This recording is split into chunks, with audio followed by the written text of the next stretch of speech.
Okay, we're live now.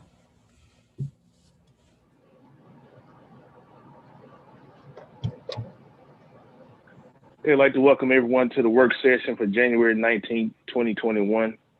Roll call, please. Commissioner Hopkins. Here. Commissioner Johnson. Present. Commissioner Jackson. Commissioner Young. Present. Commissioner Burrell. Here. Commissioner Cawthorn. Present. Commissioner Page Watts. Commissioner Taliaferro. Yes, sir. Commissioner Atkins. Here. Commissioner Chavez. Here. Commissioner Lazarus. Here. And Commissioner Epperson. Here. All right. I hear 11 present and 1 absent, and you do have a quorum. Okay, I'll get Commissioner Taliaferro to do the invocation and Commissioner Atkins to do the Pledge of Allegiance. Let us pray to come together. Heavenly Father, Lord Jesus, we love you and we pray that unity may prevail in our community. Help us to be the instrument of your peace. Help us in our city. Help us in our parish to come together to resolve the issues that come before us that affect us all. Heavenly Father, help us to cooperate well in overcoming health issues and prejudice. And may each of us bring our own experiences and our expertise to the table to work out solutions together. Help us to listen well, to empathize and brainstorm the best path for both our city and our parish and our constituents. In your name we ask this, amen. Amen. Okay, please stand and join me in facing the flag and reciting the Pledge of Allegiance. First responders, active duty military, and retirees may render a brow salute. Everybody else, please consider placing your hand over your heart. Please join me now. I pledge allegiance to the flag of the United States of America and to the republic for which it stands, one nation, under God, indivisible, with liberty and justice for all. Thank you. Next item, Mr. Clerk. Okay, that brings us to agenda additions. We are aware of at least 2 agenda additions that were submitted to the office today. President Johnson, are you aware of any others? No, I didn't know we had 2. We did. We had 2 that I knew about 1. 2 proposed agenda additions. We did add them to your electronic agenda there, so you can reference them. But the first one is authorizing a special resolution of recognition and appreciation proclaiming Sunday, January 31st, 2021 as Louisiana National Guard Day in Caddo Parish from Commissioner Epperson. And the one behind that is a proposed agenda addition that is to authorize the resolution to play patriotic music at the start of commission meetings in February and March of 2021 and otherwise provided with respect thereto from Commissioner Cawthorn. Okay. We'll take each one individually and we'll do the public hearing on both of them together. Is there a motion to add? I move that we add the recognition of Sunday, January 31st, in honor and recognition of the Louisiana National Guard. Second. It's been moved by Commissioner Epperson, seconded by Commissioner Lynn, to add to the agenda the special resolution proclaiming Sunday, January 31st as Louisiana National Guard Day in Caddo Parish. Commissioner Epperson, you want to speak on that motion? I think it should have been submitted to everyone electronically. So I'm just hoping I get unanimous consent to add this to the agenda today. Okay. Let's do a roll call on that, Mr. Clerk. Okay. Wait, did you want to do the public hearing first? Oh, I forgot about that. Well, let's go ahead and get the next motion on the other one, and then we'll do the public hearing on both of them. Commissioner Carthon. Okay. Proposing a resolution where we play patriotic music for the months of February and March. This is a mechanism to reinvigorate our local community with a spirit of patriotism and a love of our democracy. If I can get a second. Second. I second that. So it's been moved by Commissioner Carthon, second by Chair, to add resolution to play patriotic music at the start of the commission meeting in February and March. Commissioner Carthon, would you like to speak on your motion? Yes, just as I stated briefly earlier, given the recent events of January 6th, and the divided nature of America right now, I think that the healing process needs to begin, and I think we need to do it locally. And so what I'm proposing at the opening of our meetings, just like we did today with the prayer and the Pledge of Allegiance, for the months of February and March, that we will add one of the national anthems. So it would be God Bless America, Star Spangled Banner, This Land Is Your Land, and they are outlined on the in the resolution on the agenda. Point of information, Okay. Mr. Chair. Yes. Go ahead. I know that these songs can be pretty long. We restricted them to a number of stanzas of just what? I may not have seen that information. No, we didn't specify what would be the length of them. So what we would do in the essence of time, we'll only do one stanza. If you want to offer that as a friendly amendment.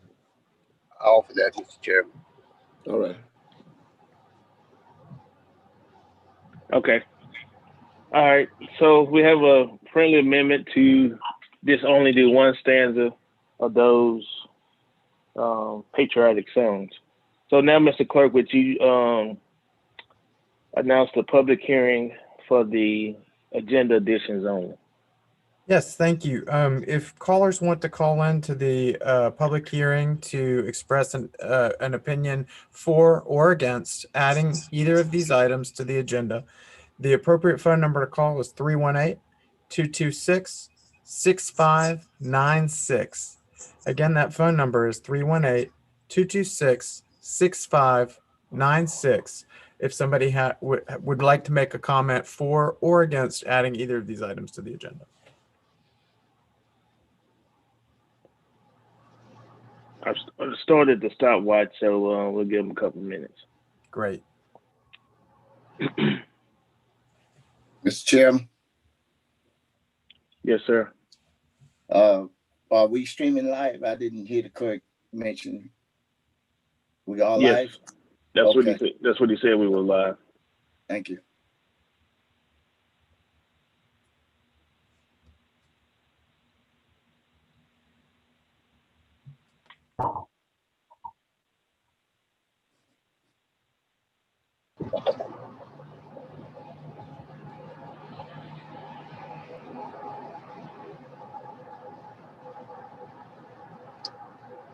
Any calls yet, Mr. Clerk? We have not received any calls. Would you like to go ahead and move to the vote? Yes, I'll close the public hearing on the agenda additions now, and we can do roll call on each one. Okay, great. Thank you so much.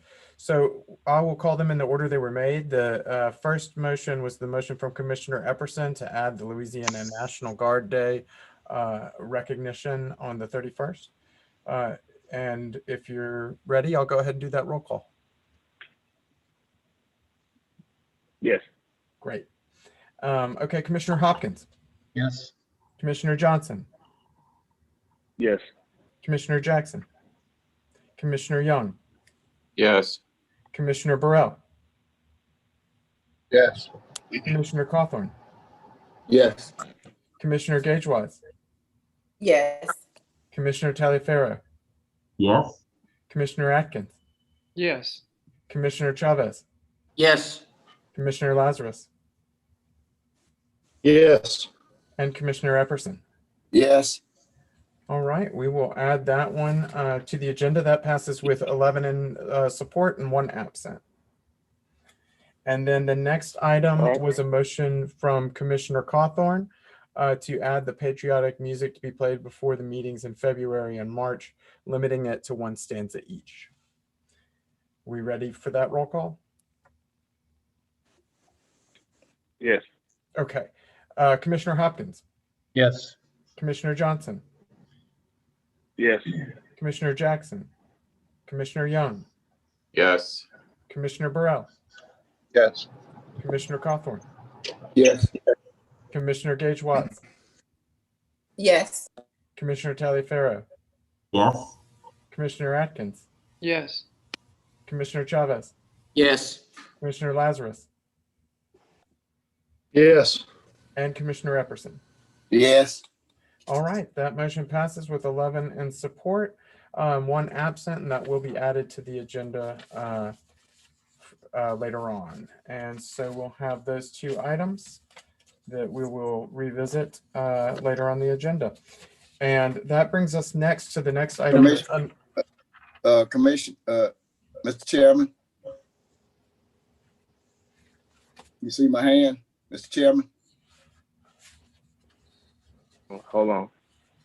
Yeah, I see your hand now. Okay, before we leave the agenda, I would like to make a motion to remove item number 1113 from the agenda. If I may get a second. Got a motion by Commissioner Epperson and seconded by, sound like Commissioner Atkins, to remove. Commissioner Gage Watts. Oh, okay. Commissioner Gage Watts, my bad. People To often remove, confuse us. I didn't get the number. 1113. 1113 from the agenda. Okay. That's why I thought Commissioner Atkins would jump on that pretty fast. So you want to speak on your motion, Commissioner Epperson? Yes, sir. I generated a lot of interest relative to that, and I want to pull it because it appears as though there's a possibility of federal legislation being in place that could possibly usurp anything that we do down at the state level anyway. So therefore, I want to remove it in the event that some of the person was interested in watching that vote later on in the agenda. Okay. Anyone else? I see no one. Roll call, please. Commissioner Hopkins, Yes. Commissioner Johnson, Yes. Commissioner Jackson, Commissioner Young, Yes. Commissioner Burrell, Yes. Commissioner Cawthorn, Yes. Commissioner Gage Watts, Yes. Commissioner Taliaferro, Yes. Commissioner Atkins, Yes. Commissioner Chavez, Yes. Commissioner Lazarus, Yes. Commissioner Epperson. Yes. All right, and that motion to remove 11.13 is passes with 11 in support and 1 absent. And then we do have still under agenda additions, we still have the motion, we need the motion to approve the consideration of items under the Louisiana Revised Statute 42-17, 42:17. Move to adopt. Second. We moved by the chair, second by, I don't know who that was. Burrell. Oh, Commissioner Burrell. To adopt. The consideration. The consideration With the for agenda? the video. Yes. Great. Are you ready See no for one? Roll call, please. Commissioner Hopkins, Yes. Commissioner Johnson, Yes. Commissioner Jackson, Commissioner Young, Yes. Commissioner Burrell? Commissioner Burrell, I didn't hear you. Commissioner Cawthorn, Yes. Commissioner Gage Watts, Yes. Commissioner Taliaferro, Yes. Commissioner Atkins, Yes. Commissioner Chavez, Yes. Commissioner Lazarus, No. and Commissioner Epperson. Yes. Okay, and Commissioner Burrell, I did not hear you. Did you cast a vote? I can see you. but I can't hear you. Okay, I guess I'll count that as absent. But that motion does carry. It's got 9 in support. It's got, let's see, 9 in support, 1 absent, or 9 in support, 2 absent, and 1 opposed. I'm sorry, that was a couple things going on at once. But that brings us now to the point where we just want to bring your attention to the attached sort of a certificate of teleconference. There's no action required there. It's just attached. And then that brings us to citizens' comments. We have received a number of citizens' comments today for some of the items that are on your agenda. And we can give out the phone number. Because I cannot hear anybody. Now we can hear you. We couldn't hear you before. Go ahead and give out the number for public comments. Thank you. That number for public comments is 318-226-6596. Again, that number is 318-226-6596. And I will start reading the comments that we received electronically. And if we receive some telephone calls, we will connect them through.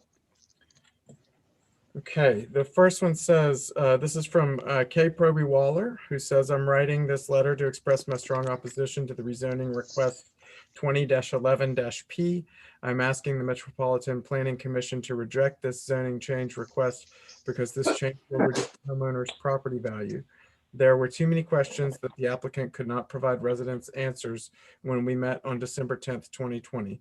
The applicant could not articulate what type of lots would be sold to, what hours of operation, noise pollution, and what type of signage and lighting would be required, just to name a few. Should not all the above questions be fully vetted out before making a proposal? This proposal seems in direct conflict with homeowners' mission statement to ensure environmental protection, public safety, and a rich quality of life. Property owners of Timberline, Deer Creek, Western Hills Estates, Colonial Heights, and surrounding areas have been ignored and left out of the loop regarding how we can enhance the place we call home. I am asking that the current zoning remain as is and not be modified because rezoning would forever alter the character of our neighborhoods to the negative. Thank you. And that's signed K. Proby Waller, Timberline homeowner. Chairman? Yes. Chairman, just want to ask a quick question to the clerk. What was that zoning case that citizen just referenced? That was for 20-11-P. It's one of your cases that's for introduction today. That would be for introduction on Thursday. Got it. Okay. Not Thank you, the Chairman. same one from last week, but it's a new one. Okay, that's all. Thank you, Chairman. Okay, you want me to proceed? Yes, sir. All right, the next comment comes from William Porter. This comment is regarding 20-16-P, which is another zoning case. It's one that you've heard about before. It says, this is from William Porter. It says, I encourage you to vote no for the rezoning of the property located on Greenwood Spring Ridge Road. As you can tell from the neighborhood petition, there has been strong negative reaction from all of the surrounding neighbors. Each of you has a vote and each of you gets to go home after this meeting. Would you want to go home to a disruption negating the main reason you purchased your home where you did, or have your property devalued by no fault of your own? Consider how you would feel and how you would want someone else to vote to protect your property and way of life. Please follow Commissioner Epperson's lead and help us maintain the character of the neighborhood by keeping this property zoned as rural agricultural. Vote no on the zoning change. And that was from Mr. William Porter. The next one comes from, let's see, it's signed Drs. James and Karen Small. And it says, we write in support of the proposed zoning legislation for all dogs unleashed facility to train and board dogs. Franchise owner Troy Phillips boarded and trained 2 of our rescue dogs and helped them to become happy, content members of our home. He's a truly compassionate teacher whose goal is to improve the relationship between dogs and people. Troy has a talent to rehabilitate dogs with behavior issues, as well us to start positive training with healthy puppies. Safety is paramount at All Dogs Unleashed. Multiple mechanisms are in place at doors and fences to ensure all dogs remain with trainers for their learning sessions. Every dog is supervised and often with multiple trainers. Barking would be a behavior that the trainers reduce and would not be an issue for neighbors. Dog owners make appointments at All Dogs Unleashed where they settle in their dog for 2 weeks of boarding. At the end of the training period, the owner comes in for a half-day appointment to receive training on what their dog has learned. Any additional vehicles would be negligible and traffic would not be an issue. We are incredibly fortunate to have someone of Troy's expertise in our area. Losing All Dogs Unleashed would mean dog owners would have to travel as far as Dallas or New Orleans for this caliber of training. Our family entrusted our dogs to his care, knowing they would remain safely in the facility and on the grounds.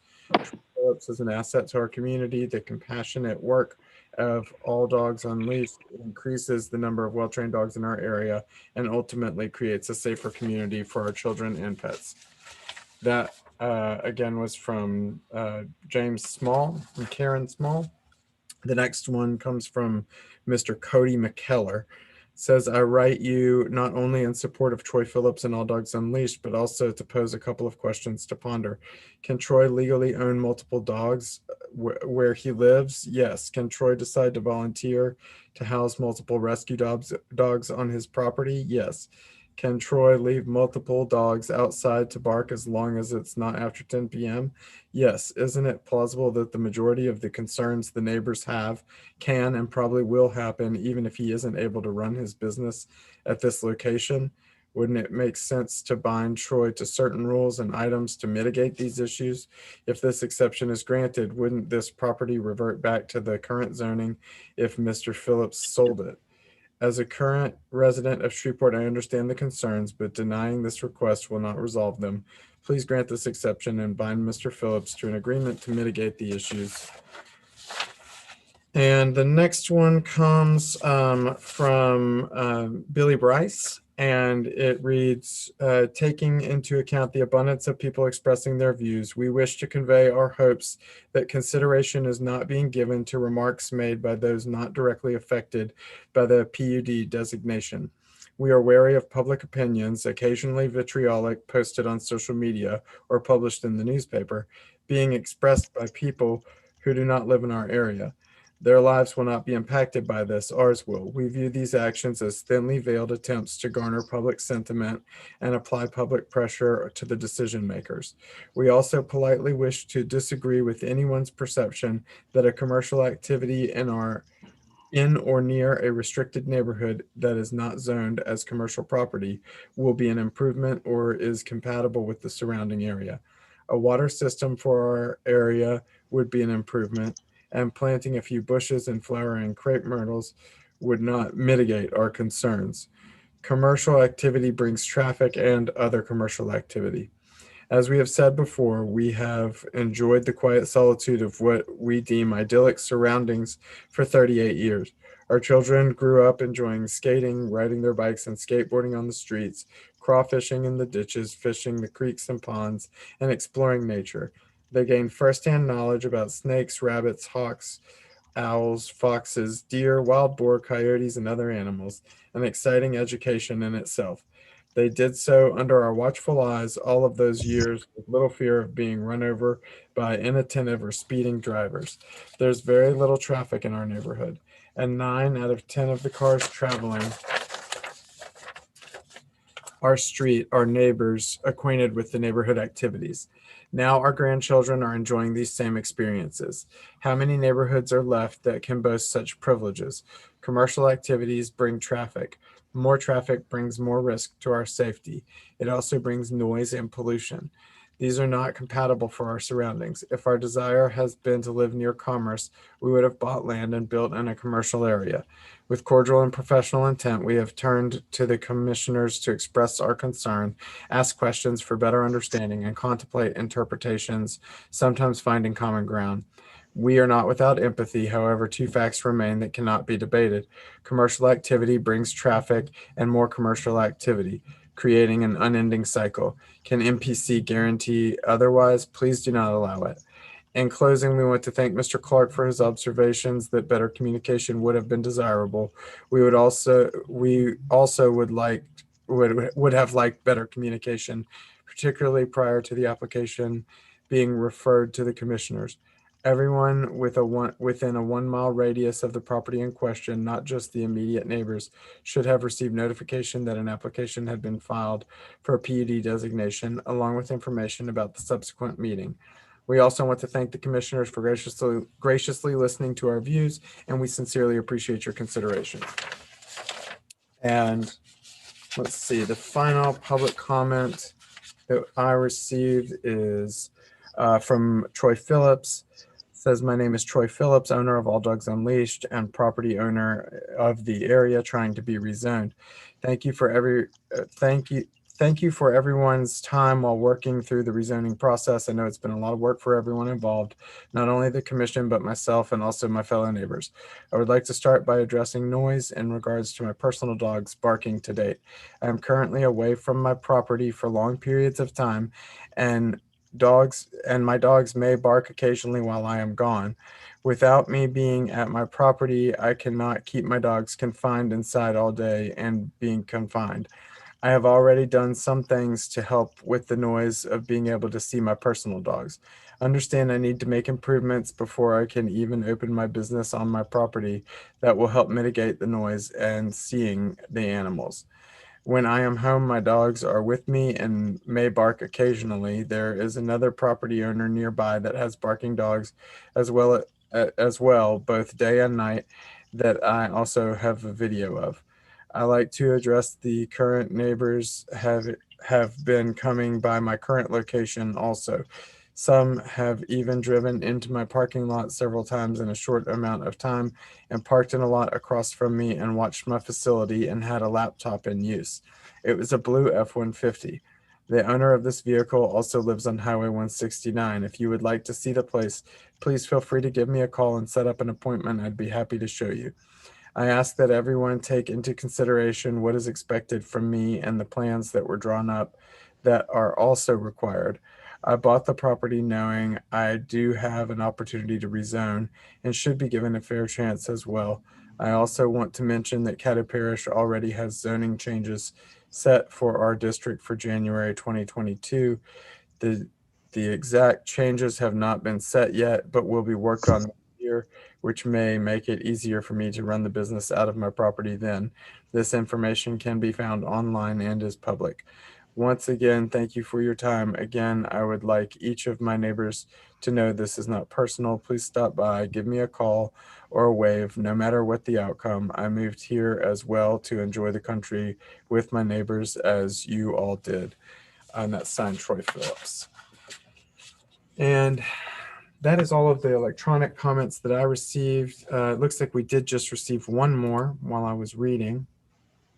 This comes from Gregory Landry, and it says, Commissioner Jackson informed me that the commission may have interest in the status of eviction defense work being done by Legal Aid of North Louisiana. I'll be on the commission's video call or available later by phone to answer any questions the commission members may have.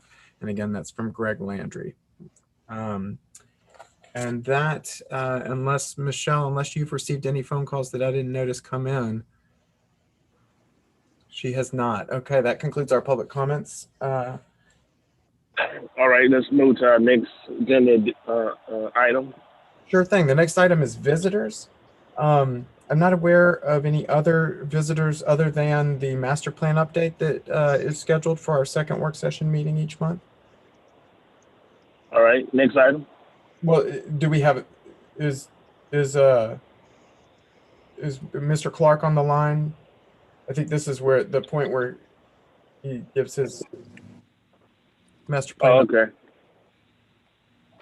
Good afternoon, Commission. I thought we were be presenting at the regular schedule meeting as we do with the council, but I can give you some information today. It will not be as detailed as we had prepared for Thursday. And I guess we will be corrected that it will be at work sessions and not. You can just do it Thursday. Just do it Thursday. Thank you. All right. Great. We'll move on and go to the administrator reports. You do have an administrator report attached, and Dr. Wilson is on the line. Good afternoon, commissioners. Hopefully everybody's doing well today. We have quite a bit of material to cover today. I'll try to keep it brief as I can. At the last commission meeting, you asked me to attach several items for updates, and I do have that available.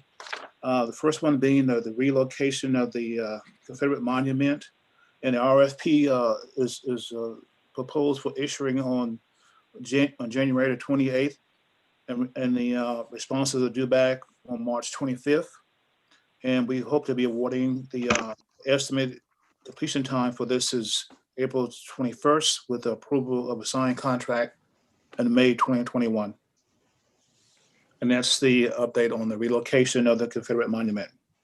The disparity study, all parish parties have signed the CEA, the Caddo Parish Commission, the City of Shreveport, the Port of Caddo Bossier. The draft RFP has been sent to legal for review, and we hope to have that issued by February the 11th, 2021. And also award the first week in April 2021. The welcome sign on I-49, I just sent you all a picture of the sign today, option 2. The sign has currently already been designed. Ms. Lisa with TBA, who's our architectural firm, her staff is working with DOTD to get authorization to place the sign within the state right of way. So hopefully if that will be coming forth real soon, and I'm quite sure we'll get approval for that. So it's going to take a couple of weeks to get DOTD to give the write-off on that one. The wording for the monuments on the side, as I told you before, we have an estimate of $930 to do that. And the vendor needs a couple of days where the temperature will be at least 65 degrees so they can put it on the side of the structure. We hope that'll be done in the next couple of weeks or so, but it's a 2-day process.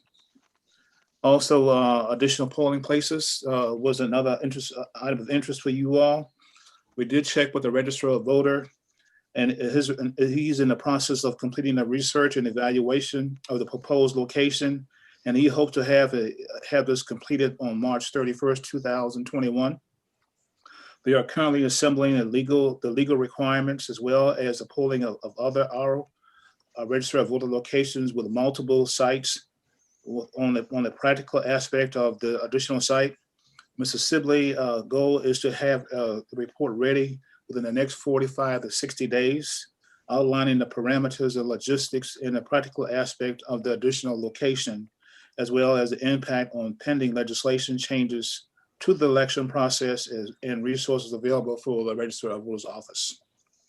So he is still working on this. This is, as you know, our top priority as well. And we asked for additional sites beyond just the one we talked about before. Any questions on any items I updated you on before I proceed? No, but I haven't. Well, go ahead on. Okay, all right. The next item I have, I'd like to let you all be aware that Attorney Donna Frazier has been selected as the president of the Shreveport Bar Association, and we are real proud of her accomplishment. She has also had the opportunity to chair the National Bar Association County Government section in the past. So Donna has held some prestigious positions. So this one is added to her resume. Also, Mr. Calvin Samuels was selected by the Best Friends organization we work very closely with to attend one of their leadership schools. It's a year-long school and very prestigious school. And they are excited to have him take part in that. As well as, you know, in the past, we've gotten other grants to attend their seminars for free and conferences for free. And it's the continuous of our relationship with the Best Friends. Also, you should have been mailed to you all the December 2020 monthly financial report. You should have received that as well. Also, I sent you all a worksheet for you all to decide your legislative priorities for 2021. The session begins on April the 12th of 2021 and it adjourns on June the 10th of 2021.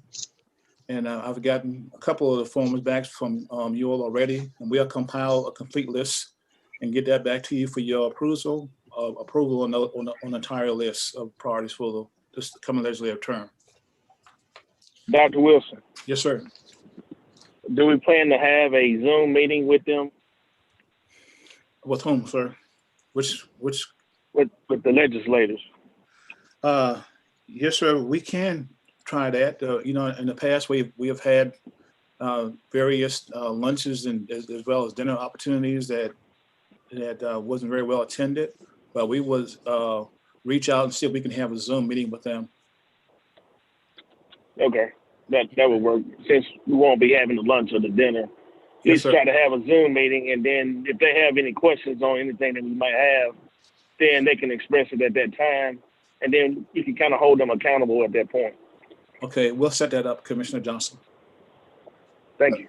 Mr. President? Mr. President? Yes, sir. I would like to add to the agenda for Dr. Wilson an update on the inner city I-49 corridor, which there should be some sort of report, I'm sure, whenever they meet. So given the fact that we may be looking at a possible infrastructure bill out of Congress, hopefully, we want to make sure that we know where we are in terms of the progress that's being made on the record of decision for the I-49 inner city corridor. Okay. Okay. We add to this, Commissioner Burrell. Thank you.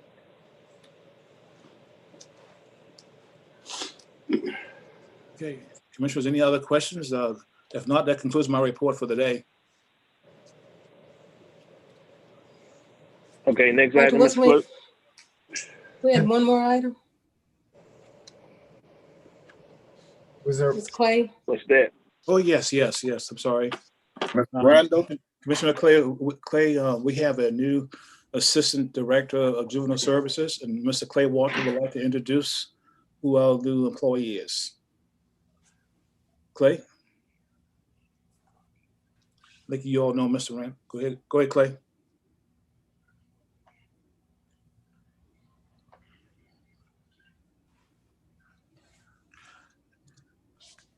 Commissioners, I'd like to introduce you all to Mr. Andrew Randall. He has been selected to be the new Assistant Director of Juvenile Services, and he is on your monitor, and you can see him. And I think most of you all may know Mr. Randall already. He comes with a wealth of knowledge and information that we could use to help further advance the goal and objectives of that department. And we had a lot of worthy candidates, and of course, we only had one position, so the selection was very tough, but we think we made the best choice in this matter. So, Mr. Randall, I'd like to welcome you to our team, and also by way of introduction to the commission board to whom we work for. Good afternoon, Mr. Wilson, and I thank you for the opportunity to serve. I'm grateful to be here at Caddo Juvenile Court, and hello to all of the commissioners. Honored to be here and just looking forward to a great year. Thank you so very much. Okay, and for those who may have forgotten, Mr. Randall is replacing Ms. Mariel Burns, who retired after 35 years of service for the parish of Caddo. Mr. President. Mr. President. Yes, sir. Yes, sir. I just wanted to say to Mr. Randall, welcome on board, and you have big shoes, maybe high heels to fill, because Ms. Burns is I would say she is history here in Shreveport as it relates to juvenile justice. Thank you, Mr. President. Okay. Are there any other commissioners that would like to speak on this at this time? Commissioner Jackson. Then I got you next, Commissioner Chavez. Yes, thank you, Mr. President. Could I ask maybe the clerk or somebody who's hosting our meeting to help the president or vice president or whoever is chairing our meetings? It seems like we have an update on Zoom, and where we used to have our feature to raise our hands on the side here, it seems to be on the front of the screen for some reason. So if we could give some assistance, I don't know what y'all are able to see as the host. I know different times the host can see something different than what the rest of us are seeing. So if y'all could help him out with that and navigate those so we don't get confused with whose hand is raised when. Dr. Wilson, I always ask when y'all do y'all monthly financials, if the financials could talk to us and tell us a story, what would they tell us? Are we going broke? Sky falling? Do we need to implement furlough? I mean, I'm just trying to get a picture of, I'm not a numbers person. So what do we got here? Okay.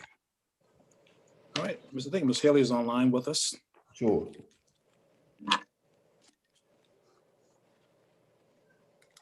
She with us? Good afternoon, Commissioners. Currently, the financials as they stand, they look good. Our property taxes for 2020 started coming in this month. That was probably our biggest variable to remain for the 2020 year. So far, so good there. For sales tax, the year we came under at about 6% less than last year. So that's not as bad as we had once anticipated. So our expenditures have also been under budget so far this year as it relates to travel and overtime and that kind of thing.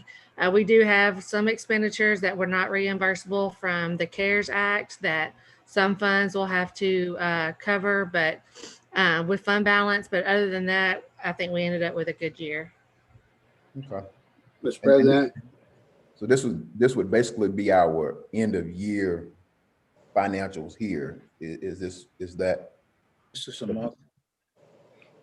Those are your financials as of a certain day. Gotcha. As with any organization, there's a lot of year-end journals that have to be done. There's a lot of receivables yet to be done, and we're still getting expenditures related to 2020 coming in now. So no, that is not a final look at the year. That's just where you are at that day, on that day. Thank you. I appreciate it. And Mr. President. Commissioner Burrell, let Commissioner Jackson finish his question of thought, and just hold your point of information, point of concern. Well, I thought he was once finished, he finished, no, he pauses sometime. He's not finished yet, so okay. Let him finish, and then I'll get to you after I get to Commissioner Chavez. That would be fine, Mr. Chairman. And just to be clear, Commissioner Burrell, I do have a familiar closing when I am done. I do have a closing that I put on there. But Dr. Wilson, I'm going to piggyback on what President Lyndon Johnson was saying with the legislative breakfast or Zoom or whatever we do. I think if we invite them, particularly after what happened last year where the bill was filed, nobody talked to us. I think it is, in hindsight, I think whether anybody shows up or not, I think in hindsight, it is a level of accountability so that when we start making our pitch and things of that nature, no one can have an excuse for nothing like that can happen going forward. We put it out there, we invite them, and if we don't invite them, then they'll fall back on the typical, well, nobody reached out to me or nobody said anything to me or I hadn't heard any opposition. So if we could, and of course they can file bills as the session convenes and starts moving forward, but I just think ahead of time, it gives us sort of a box to check off on our end to say we did our part to reach out and convey that. So if we could schedule that, I think it would be a great idea, even if it's by Zoom. And really, truly, we should have better participation by Zoom because everybody can just log into it if it fits their schedule, even if we have to put them in different pairs or different groups to do them and not do them all at one time. I think Zoom is convenient enough for them to do it. Okay. It helps us out. That concludes my comments, Mr. President. Thank you. Will do, sir. All right. Commissioner Chavez. Thank you, President. One of the things I was merely going to say is I think one of the reasons Commissioner Burrell may be having some issues, I am as well.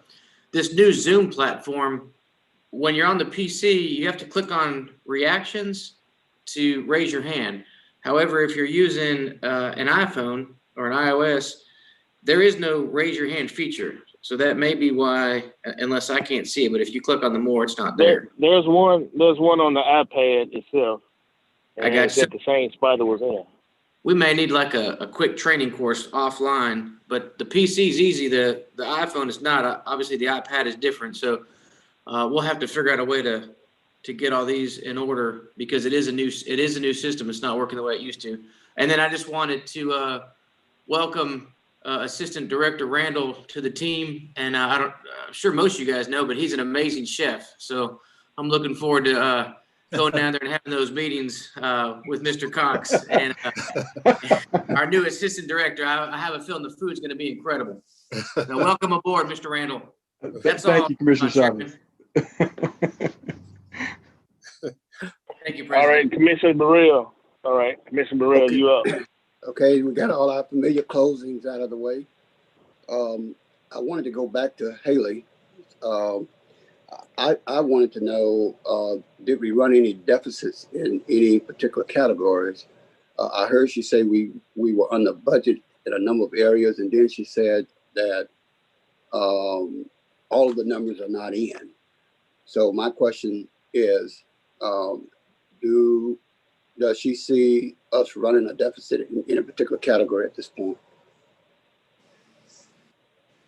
At this point, I think we're going to be not running into deficits that weren't foreseen. As you know, sometimes we budget to go into fund balance, and we do that intentionally. So if we did that, we probably will. I project that we will go into fund balance in some of those funds, but some is by design, like Public Works, and some is by necessity, like Juvenile Justice. So the numbers again are not quite in. We're just now getting our revenues related to 2020. So I will be able to speak more eloquently about this once we get another month of property taxes in, but I don't see that there's any reason of concern in any of our funds at this time.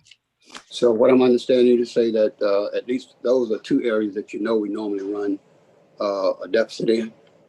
Yeah, juvenile services. Detention. Juvenile services. Yeah, I don't see that we're going to have any unexpected deficits. Okay. All right. Thank you, Mr. President. I didn't mind. Okay, is there any other commissioners that want to talk on the administrative report? If not, Commissioner Johnston, I have a question for you, sir. Okay. Hey, my update is becoming quite lengthy. Do you all prefer that I provide you this in writing? Or you want me to continue to give you an oral report on the status of these different oral? Okay. Oral report. Okay, that's fine. That's fine. All right. All right, next item, Mr. Clerk. All right, now we're at commission remarks, communiques, reports, and other items related to the work session agenda.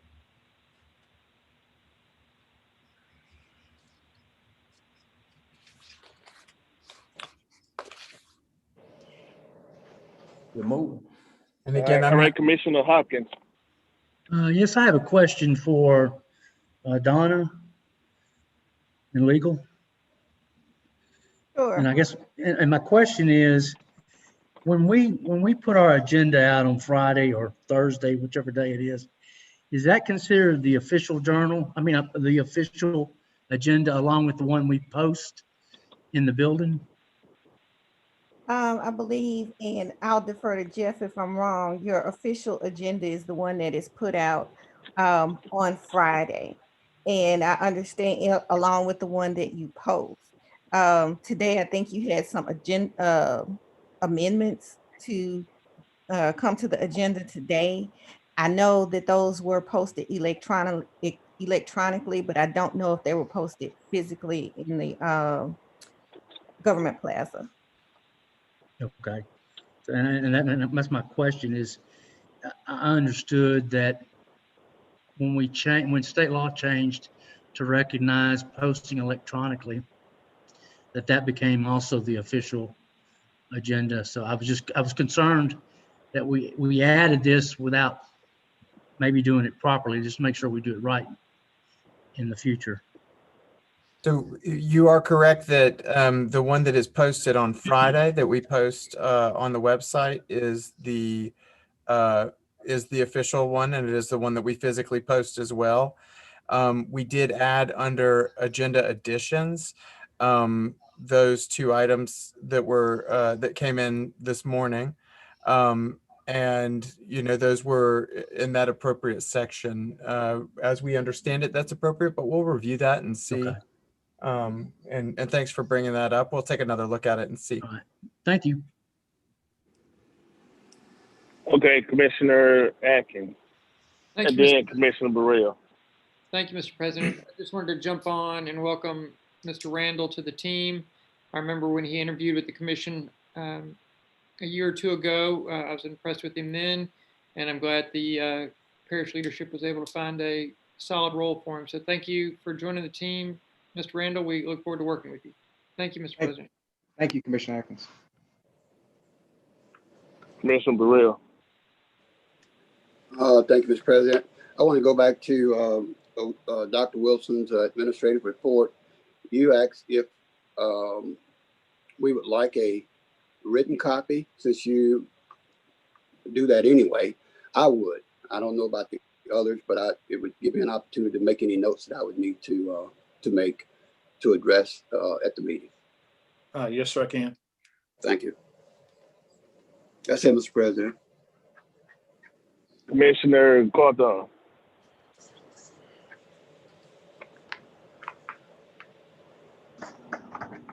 Thank you, Mr. President. I just want to chime in and be consistent with the rest of my colleagues and wishing and welcoming Mr. Randall to Caddo Parish. There's a couple of things he applied for that I would have definitely liked for him to receive. But this is proof positive that what God has for you is for you. He's a great guy. He's my fraternity brother, and I wish him all the best. Thanks. We won't hold that against you. Thank you, Commissioner Carter. Can somebody put him on mute? No, really. Another new. Any other commissioners? No other commissioners. Next item. Okay, next item is President's report. Did you have anything? Just two things. Yeah, two things. Then I reserve the rest for Thursday. But the first one is I want to also welcome Mr. Andrew Randall to the Caddo Parish team.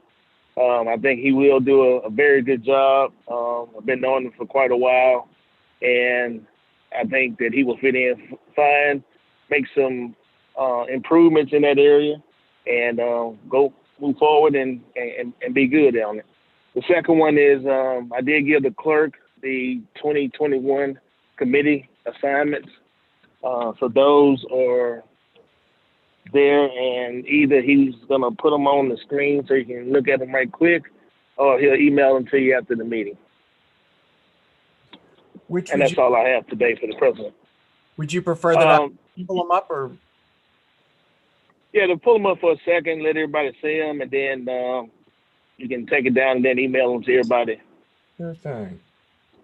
Let's see. Thank you, Commissioner Johnson. Okay, you should see the committee assignments on your screen right now.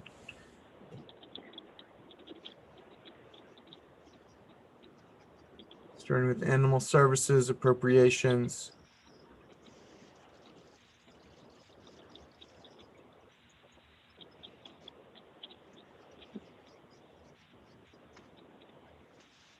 Just kind of. I've also added one ad hoc committee based upon the pandemic and natural disasters. I felt that we needed that committee in place, something we missed kind of like last year, because we were bringing a lot of things to the floor. Now it can actually go to committee and get fine-tuned and then brought back to the floor. So those are the committees for 2021.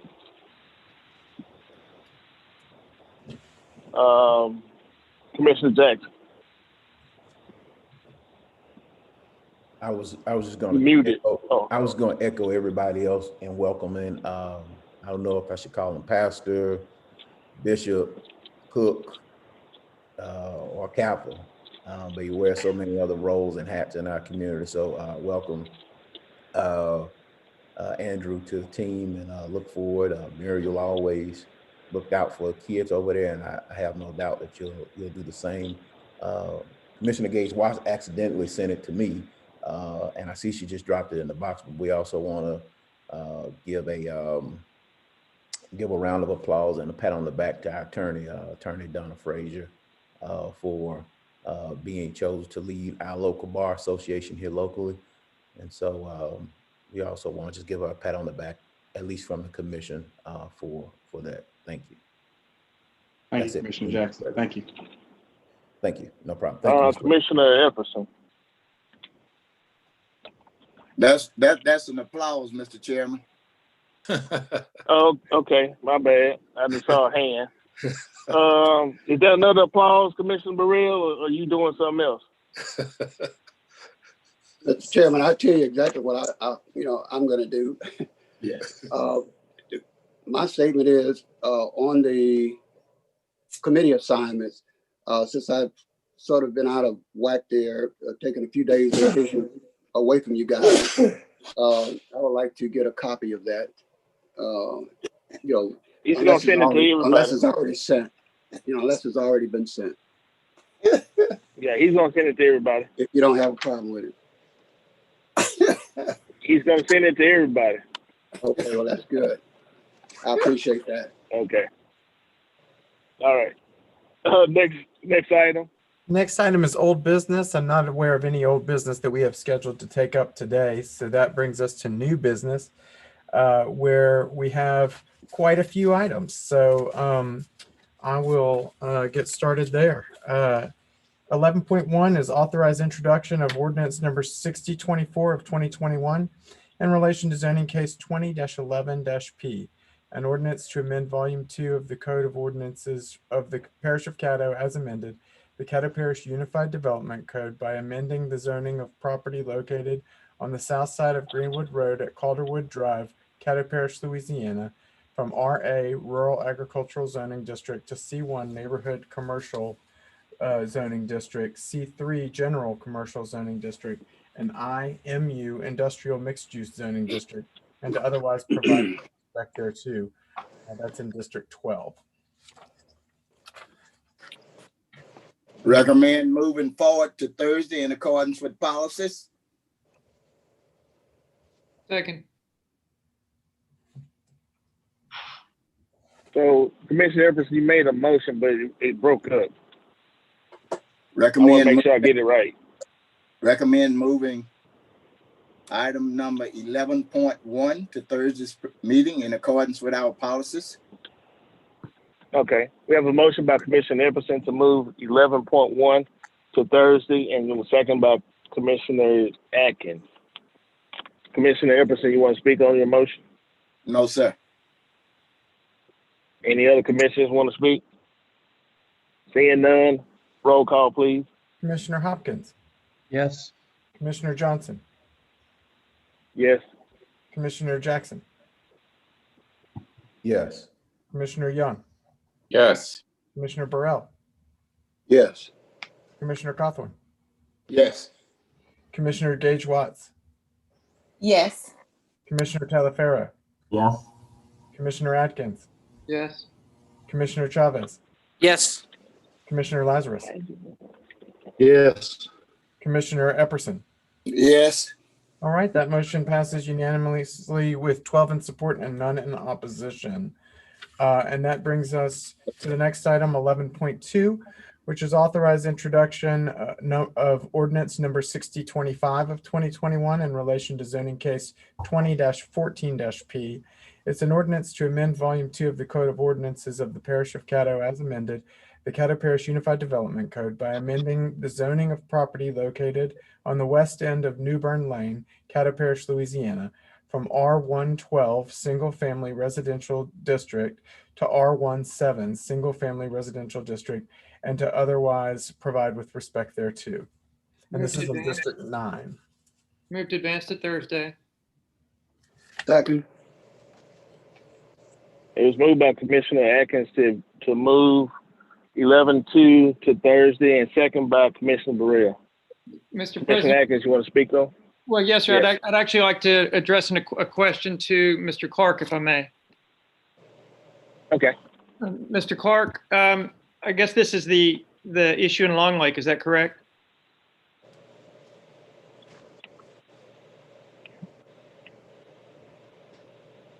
We can't hear you, Mr. Clark. If you I'm so sorry. I was talking to the city of Shreveport.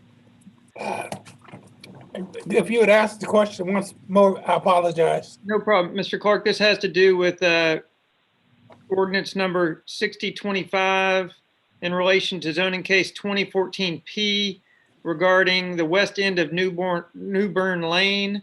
I'm assuming this is the Long Lake neighborhood? Yes, if you remember, I contacted you early. Yes, in sir. the process that the zoning classification of R110 had existed previously in chapter 54, but once the UDC was enacted, it was left out. And they had initially come in to attempt to rezone the property because the lots were not 12,000 square feet. They'd come in to rezone the lots to R17. And we had advised them that we would do a proposal for an ordinance amendment, which is on your agenda today, to create a R110 zoning district. But in order to allow the process to continue with the developer and so forth, and the ability to sell lots, we recommended the R17 zoning. And as soon as the R110 becomes a legal zoning district, they will come back in and apply for the R110. Okay, I thought that's where we are. Thank you for the clarification. I just want to make sure I understood the issue properly. Thank you, Mr. Clark, and thank you, Mr. President. I'm sorry I wasn't in place, Mr. Atkins. No problem, sir. Seeing no other commissioners, roll call, please. Okay, Commissioner Hopkins, Yes. Commissioner Johnson, Yes. Commissioner Jackson, Yes. Commissioner Young, Yes. Commissioner Burrell, Yes. Commissioner Cawthorn, Yes. Commissioner Gage Watts, Yes. Commissioner Taliaferro, Yes. Commissioner Atkins, Yes. Commissioner Chavez, Yes. Commissioner Lazarus, Yes. and Commissioner Epperson. Yes. All right, that motion passes unanimously with 12 in support and none in opposition. That brings us to the next item, which is 11.3, and that is authorized introduction of ordinance number 6026 of 2021.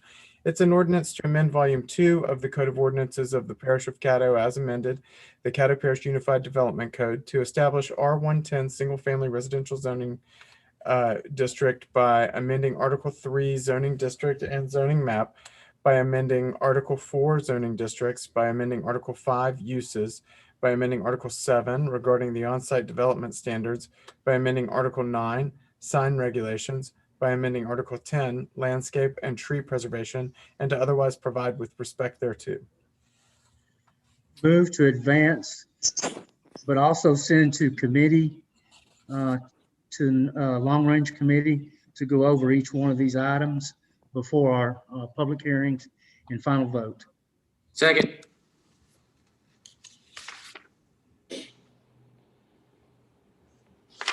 You get that second, Chairman?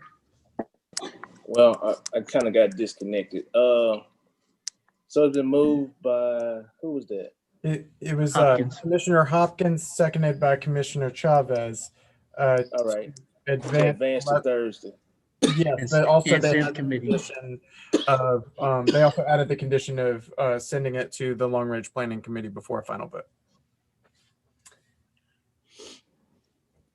Hold on, I couldn't hear. What was that you said? They added a condition to advance and also refer to the Long Range Planning Committee for their Okay. review before the final vote. Okay. Any commissioners want to speak on that?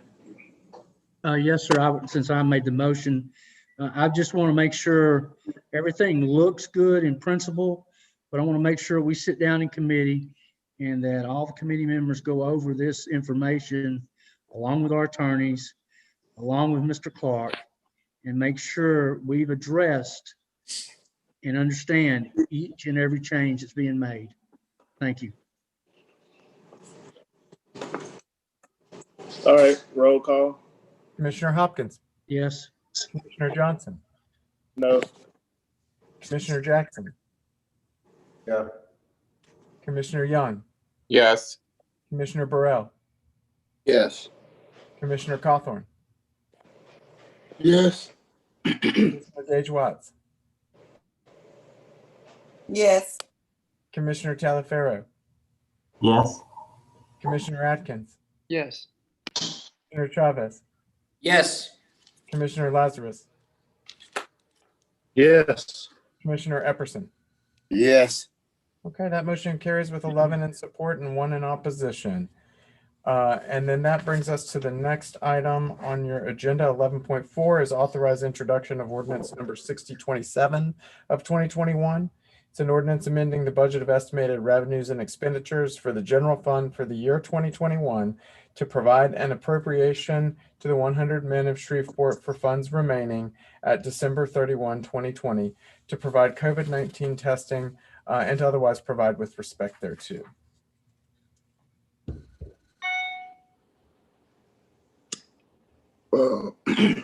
Yes, commissioners, this is I make the motion. Yeah, we make a motion to move this forward. If I can get a second. Second. Been moved by Commissioner Cawthorn, seconded by Commissioner Jackson to move to advance this to Thursday. Commissioner Cawthorn, would you like to speak on that? Yes, so just as a point of clarification, we appropriated these funds in October of 2020, and under the assumption that we would have all the funds expended by then. There's a small portion of it left, and we didn't get the opportunity to move the money in the budget process on December 4th. This is a slip of my mind, so we need to expedite that at this point in time. Any other commissioners want to speak on that? I got a question, Chairman. Commissioner Chavez. Thank you. So the funds or the work was already done. We're just carrying it over and making sure that they get paid for the work. Is that the clarification? No. I understand? As it relates to commission policy and home rule policy, any money expended in a particular calendar fiscal year has to be all spent in that particular year. And so the money that we granted to them, there's a small portion of it left. And for them to be able to spend it in 21, we need this budget amendment. Gotcha. So the work's done, like the additional work will be done for the additional fees or for the additional money? Yes, exactly. Got it. Okay. Exactly. Thank you, Commissioner Cawthorn. Thank you, Chairman. That's all. Okay. Commissioner Jackson, and then Commissioner Atkins, and then Commissioner Talaferro. Yes, Mr. President. I'll just say that sort of piggybacking on what Commissioner Cawthorn is saying. I know this is consistent with, I don't know if it's home rule charter related. I think this may be, I don't know, but I would ask us to take a look at this. These are dollars that are already gone out. It's budget neutral. The work is still being performed. They're still operating the site on Tuesdays and Thursdays. And so, again, these are dollars that are already gone out. It's just that either our policy, I don't know if it's our policy or if it's in the charter, that funds have to be expended by the end of the year. One of the things that I've always, I won't necessarily say take an issue with, but one of the things that I've always kind of wrestled with is how can we just simply maybe just look at what organizations have balances left over, because what I don't ever want to do is put an organization in the position of spending every single dollar that they have in a fiscal year if they can be more strategic in partnering, if they get more philanthropy throughout the year. Those are things that we cannot control. And so we don't want to seem like we're penalizing folks for doing well. Now, there are folks who will try to hoard our money. We don't want organizations to hoard our money either. But there are cases where nonprofits, you know, they could have gone out and said, we just gonna dump all this money out before December 31st. And that's when you get mistakes.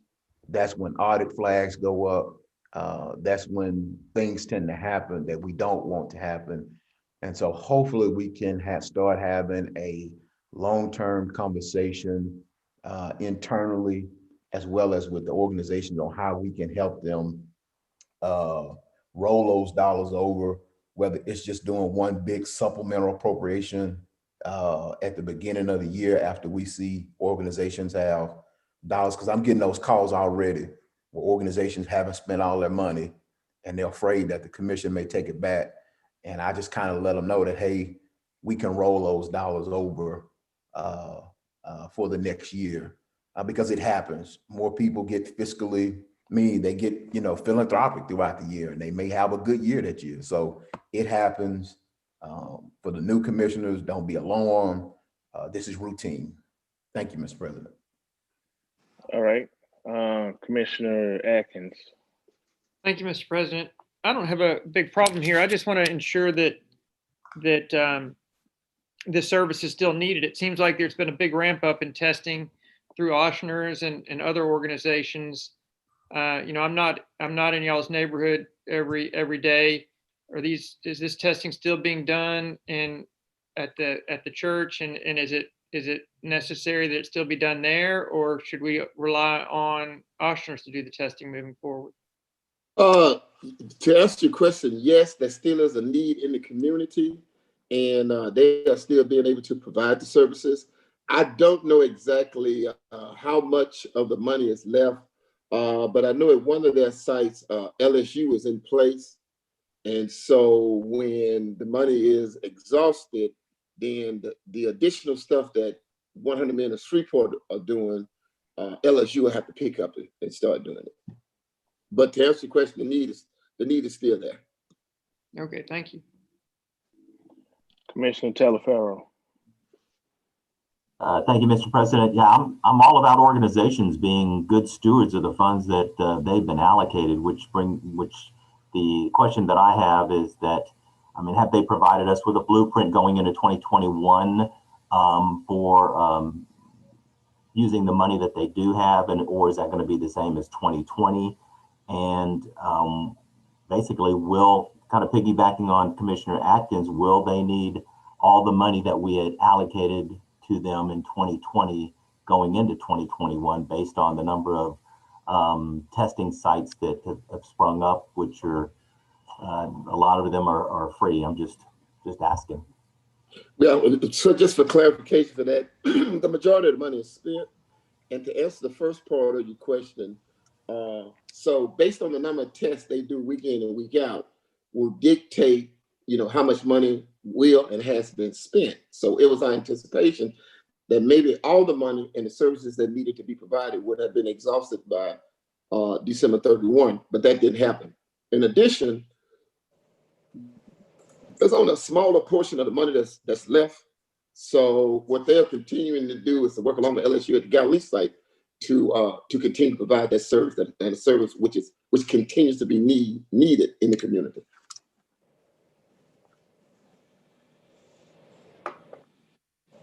Thank you, Mr. President. Thank you, Commissioner Cawthorn. Thank you. All right, Commissioner Jackson, second time. Yes, and I would encourage the parish. There are dollars in the stimulus bills that are being approved and passed. I would encourage us to look for dollars because counties and parishes can set up testing sites. There is a need, even with the vaccine, there will continue to be a need. Today, as a nation, we hit 400,000 deaths. And I don't know if you saw the report on yesterday where the incoming Surgeon General is predicting 500,000 deaths by February. And one of the things that I told somebody yesterday is the weatherman hadn't even predicted the weather as accurate as they have predicted these deaths. The weatherman has not predicted the weather as accurate as they have predicted the deaths. The death numbers have been spot on. And so we must continue to provide access at all points of our parish. I commend the work that LSU Health Science Center is doing, Men of 100 Men of Shreveport, Oshners, and what they're doing to continue testing. They could have, all of them could have folded up their blankets and gone home and got back to their regular services, but they understand that until we search this community, and the incoming administration is talking about ramping up testing. So that goes to show they're talking about ramping up more testing. So there's so much more to do to flush this virus out, to get containment, to identify. So we have to do more. And I will always also I'll end on this, is that with this particular program, we're getting more than we're actually paying out. It's cost efficient, and we're getting more than the services that are being provided. People are not, those are expenses that could be charged to people. And that's not happening. Somebody is having to eat those costs up on the back end somewhere. So, so this is a good effort for our community. And as I told Ms. Deborah Bayless with the Shreveport Times, I knew that it was a good thing when I was in Cherokee Park and saw stickers from the Haven for people to get into the Haven, or when I was over in Allendale and saw, these stickers from these gated subdivisions where you have to have access to get in. You have to show that sticker on the front windshield to get in. It works, it's helping, and it's a good thing for our community. Thank you, Mr. President. Yeah, and I'd like to close on some points too, that with the new proposed stimulus package under President-elect, there are a lot of activities that will be rolled out in different parishes and different counties. Testing is one, vaccines is another. The vaccine is going to be ramped up just as fast as the testings, the different mobile testing sites. We're going to have the same thing for the vaccines. Also, food banks, daycare center, helping them again. All of that is part of this new stimulus package that they're proposing. So we just basically went through round one, and look like we'll be going through round two. So that's all I got on that. Let's roll call, please, now. Hey, Commissioner Hopkins. Yes. Commissioner Johnson. Yes. Commissioner Jackson. Yes. Commissioner Young. Yes. Commissioner Burrell. Yes. Commissioner Cawthorn. Yes. Commissioner Gage Watts. Abstaining out of an abundance of caution. I've consistently voted in this manner due to being employed by Ochsner LSU Health. Therefore, if there will be any funding allocated to my employer, I'll be abstaining. Okay, and we will note that. Commissioner Talaferro. Yes. Commissioner Atkins. Yes. Commissioner Chavez. Yes. Commissioner Lazarus. Yes. And Commissioner Epperson. Yes. All right, that motion passes with 11 in support and one. I believe it's technically a recusal, which is what Commissioner Gage Watts said. So that motion passes, and that brings us to 11.5. 11.5 is a motion. Agenda item to authorize the introduction of ordinance number 6028 of 2021. It's an ordinance amending the budget of estimated revenues and expenditures for the Riverboat Fund to provide an appropriation of $21,000 for the Salvation Army's Miracle Center of Hope for funds remaining at December 31, 2019, and otherwise provide with respect thereto. Move to Thursday, or move for introduction. Second. It's been moved by Commissioner Jackson, seconded by Commissioner Cawthorn, to move ordinance number 6028 of 2021 for introduction. Commissioner Jackson, you want to speak on that motion? We really could have just engloboed those two. This is similar. Again, I suspect that there will be several more organizations. This was a year, 2019 was a good year for the Salvation Army, but they did not ask for any funds for 2020, or they didn't receive any funds for 2020.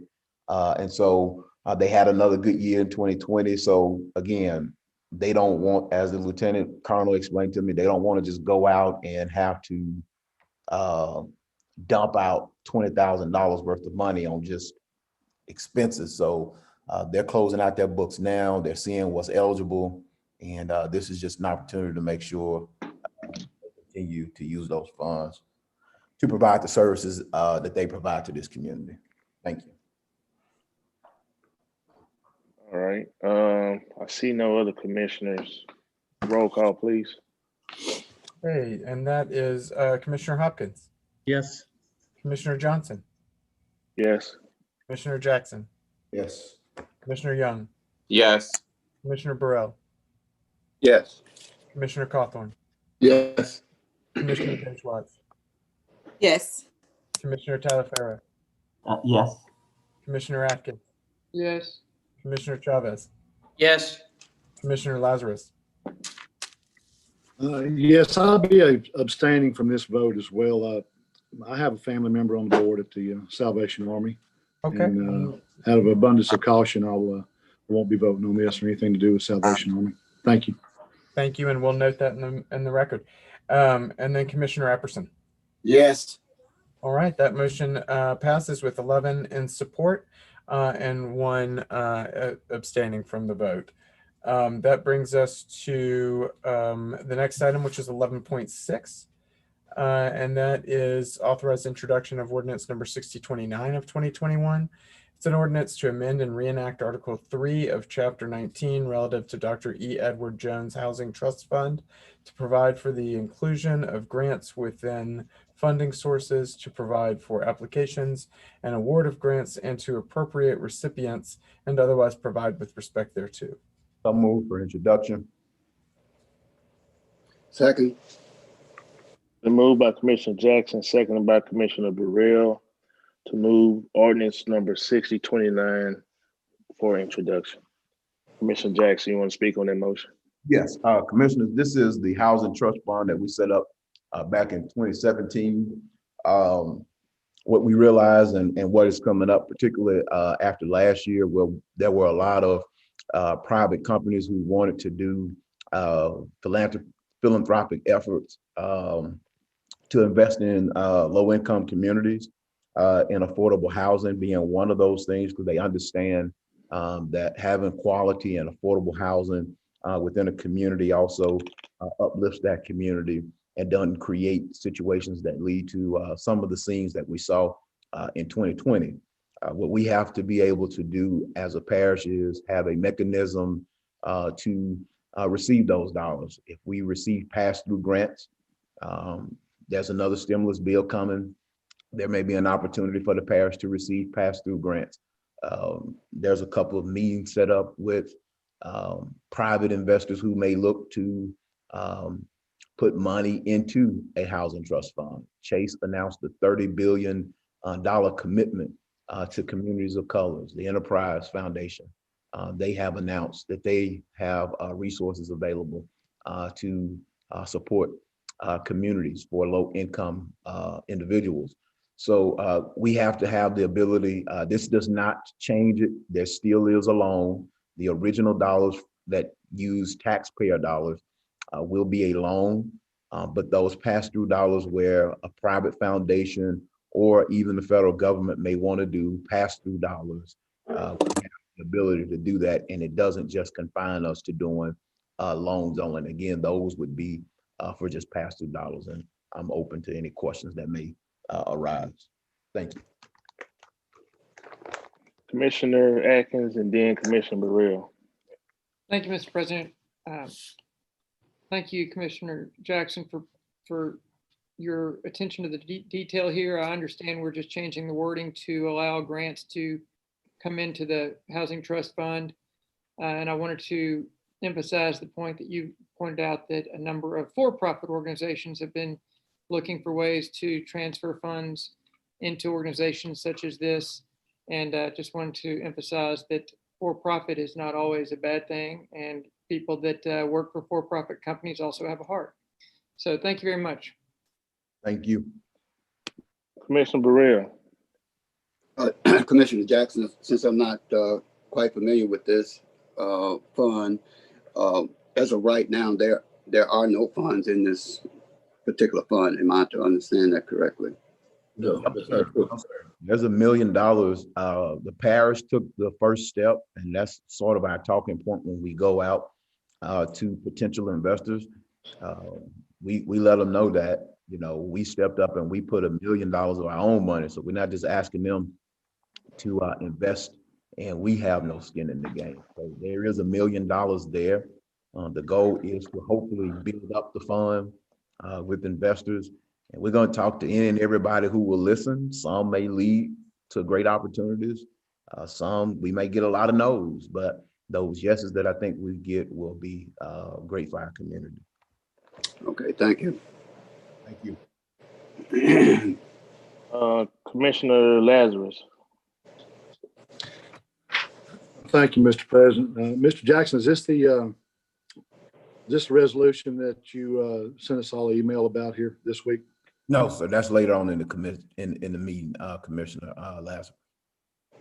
Thank you. Mm-hmm. Thank you, Mr. President. All right, Commissioner Carthon. Thank you, Mr. President. Commissioner Jackson, I have a quick question for you.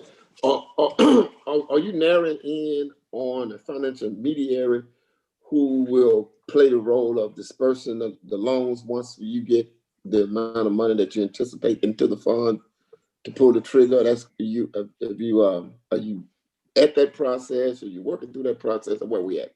You know, I have not, and one of the things I'll continue to say is that this is not Commissioner Jackson's project, so anybody is welcome to chime in. Anybody is welcome to reach out to administration, but my hope is that administration will move forward with issuing maybe an RFP. I know that the Louisiana Housing Corporation sort of, I guess they threw it in my face that New Orleans partners with them with their housing trust fund, and they're able to match dollars that they receive from the federal government with the New Orleans housing trust fund to provide things like soft seconds and loan loss reserves, where they don't touch the corpus of their trust fund. And they're able to leverage dollars through those mechanisms. So whatever means that we choose to go out and find somebody to administer the fund, I think that would be up to the body, but ultimately administration would have to pull the trigger on that, not me. Oh, I do understand that. I didn't know whether or not you had any persons in mind or had any conversations, because early on, a few years ago, I did have this guy in Houston that came, and I guess we could talk offline. That's a couple other people that kind of operate in that space and would like to entertain a conversation with the parish. Sure. Yeah, we want to find folks who can bring dollars to the table, leverage those dollars, turn $1 million. I know Carter Federal Credit Union, their local CDFI, CDFIs received a huge chunk of money in this most recent deal. That could be Jonathan Reynolds mentioned doing a loan loss reserve where, if somebody needs $100,000, the parish could pledge $50,000 of that $100,000. And we'll get our money back with interest, and that project will go well. So there are any number of ways that it can be done, but again, that is something that we all will have to work on, and whenever we put it out for RFP. But I'm ready to roll to the next stages. This was the first year that we got the $1 million in, so that everybody can understand what Commissioner Carthon and I are talking about. This is our first year at $1 million, so now we can go out and do the thing. So with our budget appropriation for last year for this year, the fund is now at $1 million, and we can go out and start trying to see who wants to administer the fund at this point. All right, thank you, Mr. Jackson and Mr. President. All right, seeing no other commissioners, roll call, please. Okay, Commissioner Hopkins. Yes. Commissioner Johnson, Yes. Commissioner Jackson, Yes. Commissioner Young, Yes. Commissioner Burrell, Yes. Commissioner Cawthorn, Yes. Commissioner Gage Watts, Yes. Commissioner Taliaferro, Yes. Commissioner Atkins, Yes. Commissioner Chavez, Yes. Commissioner Lazarus, Yes. and Commissioner Epperson. Yes. All right, that motion passes unanimously with 12 in support and none in opposition. And that brings us to the next item on your agenda, which is 11.7, which is authorized resolution number 7 of 2021. It's a resolution to authorize the Caddo Parish Administrator to approve the assignment, bill of sale, and conveyance of state agency leases 2131, 2133, and 2134 to Empower Resources Incorporated and otherwise providing with respect thereto. Move to advance. The moved by Commissioner Atkins, second by the chair to Second. advance resolution number 7. Commissioner Atkins, you want to speak on the motion? No, sir. I think it's clearly stated here. All right. Seeing no other commissioners, roll call. Commissioner Hopkins, Yes. Commissioner Johnson, Yes. Commissioner Jackson, Yes. Commissioner Young, Yes. Commissioner Burrell, Yes. Commissioner Cawthorn, Yes. Commissioner Gage Watts, Yes. Commissioner Taliaferro, Yes. Commissioner Atkins, Yes. Commissioner Chavez, Yes. Commissioner Lazarus, Yes. and Commissioner Epperson. Yes. All right, that motion passes unanimously. That carries unanimously with 12 in support, none in opposition. And that brings us to the next item, 11.8, which is authorizing resolution number 8 of 2021. It's a resolution to authorize the Caddo Parish Administrator to request and authorize the Louisiana State Mineral and Energy Board and the Office of Mineral Resources to accept Move to nominations. advance resolution number 8 of Yes. 2021. Second. The moved by the chair, second by Commissioner Cawthorn. Any commissioners want to speak on that? Seeing none, roll call. Commissioner Hopkins, Yes. Commissioner Johnson, Yes. Commissioner Jackson, Yes. Commissioner Young, Yes. Commissioner Burrell, Yes. Commissioner Cawthorn, Yes. Commissioner Gage Watts, Yes. Commissioner Taliaferro, Yes. Commissioner Atkins, Yes. Commissioner Chavez, Yes. Commissioner Lazarus, Yes. and Commissioner Epperson. Yes. Okay, resolution 8 carries unanimously with 12 in support and none in opposition.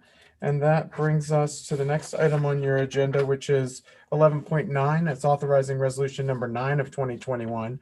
It's a resolution authorizing entities to administer the COVID-19 emergency rental assistance program for the parish of Caddo and otherwise provide with respect thereto. Move to Thursday. Second. The moved by Commissioner Jackson, seconded by Commissioner Epperson to move resolution number 9 to Thursday. Commissioner Jackson, you want to speak on that? Yes, just as I mentioned that there are opportunities at the federal government for the parish to administer COVID-19 relief. This is one of them. I want to thank our U.S. Congressman and our Senator Cassidy for listening to the many calls and emails that we sent to him, especially with our committee at NACO, the Human Services Committee. We all know that Caddo Parish did not get their fair share of CARES Act allocations. And so this is an opportunity. What they did was they went back and they adjusted the formula. It was originally, if you had to have a city or parish above 500,000 to receive a direct allocation. And of that, our monies got sent to a business fund. When the monies went to the state, then some more money went somewhere else. But the gist of the matter is CARES Act dollars the ones that did get to Caddo Parish didn't go to CARES Act immediate relief. And so this is our congressional leadership. We adopted a resolution and sent it up as well. This is our congressional folks listening to us, and they lowered that threshold to 240,000. And Caddo Parish is, no, 200,000, I'm sorry, 200,000. And Caddo Parish is right at the 240,000 mark. So this gives us an opportunity not to have to fight with other priorities at the state level to administer funds and get relief out the door. There are organizations who are available in our community who have experience in doing this. They're set up and ready to go because we know that the relief is urgent, the relief is needed quick. And so each organization has been assigned will be assigned a particular area of Caddo Parish to work with. And the Housing Authority will work with everybody to make sure everything is put intact, reporting and compliance is done. And they're also the Housing Authority is going to do the inspections, because the reality is we don't want to be in a situation where we're paying the rent and you have a household where there's a leaky roof and a hole in the floor and the elements that's not protected from the elements. So the Housing Authority has agreed to do those two things that you see. And so if you have any questions, feel free to let me know. If you have any specific questions for the organizations, they have representatives on the line who can speak for themselves as well. Thank you, Mr. President. Commissioner Lazarus, you're up next. Yes, my question was for administration, particularly legal. Ms. Frazier, does this put an undue burden or infringe on our day-to-day operations? Commissioner Lazarus, I believe that the what will take place will be handled by administration, and it may be actually that you should defer to Dr. Wilson. But as to what the impact will be on day-to-day operations, but the actual administration of the fund doing any kind of contracting will be handled during the daily operations by administration. That's correct, Attorney Frazier. Thank you, ma'am. Thank you, Mr. President.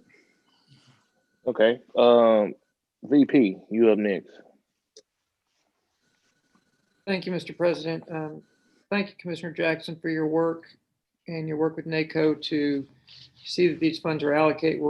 We're eligible to Caddo Parish. I'm not sure that we would have this opportunity if it weren't for y'all's efforts in that department. So thank you very much. With respect to, you mentioned the Housing Authority. I'm looking at the organizations involved that was on the resolution. How does the Housing Authority fit in with these organizations listed here? I believe, let me pull it up. I believe the Housing Authority, well, one, we should note that, hold on, let me pull up what I have here. The Housing Authority will work to make sure there's reporting, there are things that you want to keep your records on. And so the Housing Authority has agreed to step in and provide that. Doing federal reporting is a monumental task. And so we want to make sure that, everything is compliant, everything is good to go. And then they will also, they've agreed to also do the inspections aspect for quality assurance, as I mentioned, to make sure that we're not paying landlords that, can't protect the homes from the elements. We don't want folks, we don't want to reward bad behavior with regard. Now, we're not asking them to have a swimming pool in everybody's backyard and have the most immaculate landscaping like they have out in Southern Trace with a clubhouse. But we are asking for some minimum living standards. And that's not asking a lot. And we're, the Housing Authority basically they already have a minimum living code and standard that they have in place already. And so Mr. Collins was open and available and willing to do that for us as well. So that the second where you have inspections listed, that's basically the Housing Authority. Correct. I could have just rolled that all up into one, but they basically, I wanted to carve it out so folks will know that as well. And they have they have the opportunity to go in and do that, and they don't have to hire extra staff or anything like that. It's already built into what they do. They'll probably do overtime, pay overtime and things like that for the team, but they're good to go. Okay, thank you, Commissioner Jackson. And Dr. Wilson, you don't see any problem with administering this? Sir, we would have to work out some of the details of how we would have some oversights. We participated in a webinar last Friday, and this is remind you of fast moving train. So there's still some things that administration will have to ensure on compliance, but we think we would be able to manage it properly. Okay, thank you. And thank you again, Commissioner Jackson, for working to get these funds allocated to Caddo Parish. That's it for me, Mr. President. All right, Commissioner Hopkins. Mr. Jackson, I found out some information late today. Would you be willing to add possibly one of the housing authorities in North Caddo Parish to be part of that, and that making it a little easier for those in need in that portion of the parish? Well, Todd, as I mentioned, the parish is already split. It's already split, and so one of the things that Mr. Collins indicated is making sure that you don't have too many organizations, but because when you're doing your reporting, and if you start splitting so many ways, then you got to worry about, will one area run out of that nature. If you get with me before Thursday, maybe we can talk through it. Okay. There'll be some more dollars. I believe President-elect Biden has, he's proposing at least another 30 million. We know that the need is great. And so the last number I saw was that there's actually a $70 billion need for housing, rental assistance. And this doesn't cover mortgages either. I want to be clear, this doesn't cover mortgages, it only covers rents. And there was a 70 billion, so this is 25 billion. And then President-elect Biden is proposing another 30 billion. So yeah, we can try to work through something and see what we got. And also too, we want to make sure that with the organizations, their reporting has to be consistent. So the more you get in there, then you got a chance to have some inconsistencies. Correct. And that was one of the things I want to make sure, I guess, with legal, that we have an application that's the same for everybody. Our CAEs or everything is in line, so everybody's looking at the same game, and there's nothing different. I mean, this right here, in principle, I support 100%. I just want to make sure that we are safeguarding, because these are federal funds, and I've been involved with federal funds as mayor with COPS grants and stuff, and it all looks wonderful on top. But when they come and start auditing and throwing their other little things in, it's not as nice anymore. So I just want to make sure we in the beginning, we start everybody understanding, here's what we're doing, this is how we do it.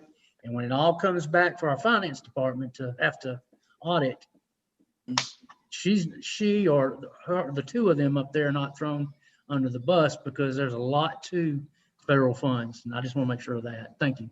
I agree, Todd, and what I'll add is that's one of the reasons why having the housing authority, a part of it, is key. And again, I talked to Mr. Bobby Collins.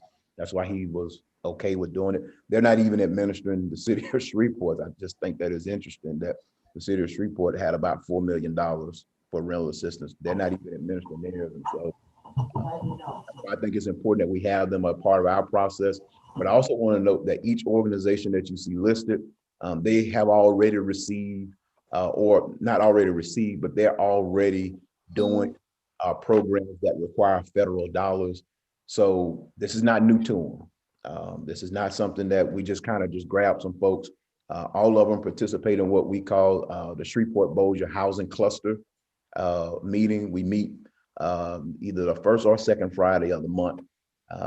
Lately, we've been meeting via Zoom, but we always, usually when we were meeting in person, meeting at the Housing Authority. And so everybody has experience in doing these, whether it's rapid rehousing or emergency grant solution or something like that. But all of those are federal dollars, and they will know what the expectation is for this program. So thank you. Commissioner Teleferro. Thank you, Mr. President. Commissioner Jackson, I do appreciate, as Commissioner Atkins said earlier, I appreciate your thoroughness and your willingness to provide us with detailed information, and especially the frequently asked question sheets. I have just a couple of things, and I apologize for not getting back with you via email or on the phone.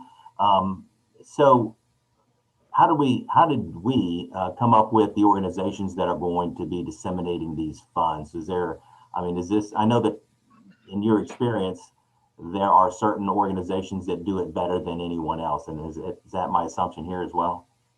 I wouldn't necessarily, I don't know any organization that would come down here and say, no, they do it better than me. I think what we had to look at was one, what organizations didn't own real estate, because we wanted to make sure that there was no any appearances of a conflict of interest.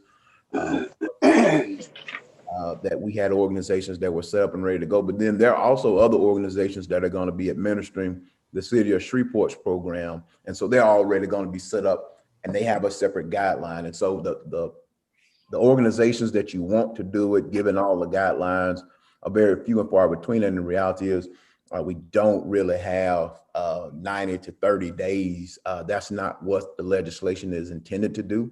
The legislation is to get the dollars out the door very quickly, but understanding that we have to do it because these are taxpayer dollars and do it right. And so these organizations are good at what they do. They're already providing the services, especially with regard to legal aid. They're already there in courtrooms, and I'm sure they've probably seen tenants being evicted while they're in the courtroom, but they can't represent them because they're not their clients. And so this gives us an opportunity to be there. And I'm not going to say that anybody is better. I'm just going to say that all of our housing partners here in Northwest Louisiana do a great job. And you already have 3 or 4 organizations receiving or set to receive funds from the City of Shreveport's $4 million HUD disbursement. Yeah, okay, thank you. And as Commissioner Hopkins said earlier, it's a lot of money, and I know that we're charged with making sure that it's spent wisely, and as you said, put it in the right direction at the right time. When do you foresee any kind of direction from the Treasury Department? Your Treasury guidance should be attached to the agenda as well. So if you pull up your agenda, your e-agenda. Okay, I just found it. I found it. Yeah, your Treasury guidance should be there. And what you have to also understand is, as these programs roll out, with a lot of the CARES Act stuff, is that the guidance will change almost every week. Right now, Commissioner Telfair, there was a conversation about, can you cover mortgages? And you deal with real estate, and so you'll understand where I'm going with this.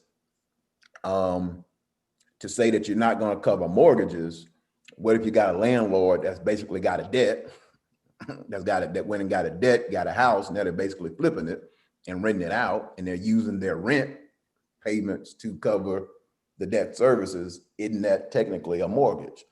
And so you may end up with some rule changes there coming down the pipeline.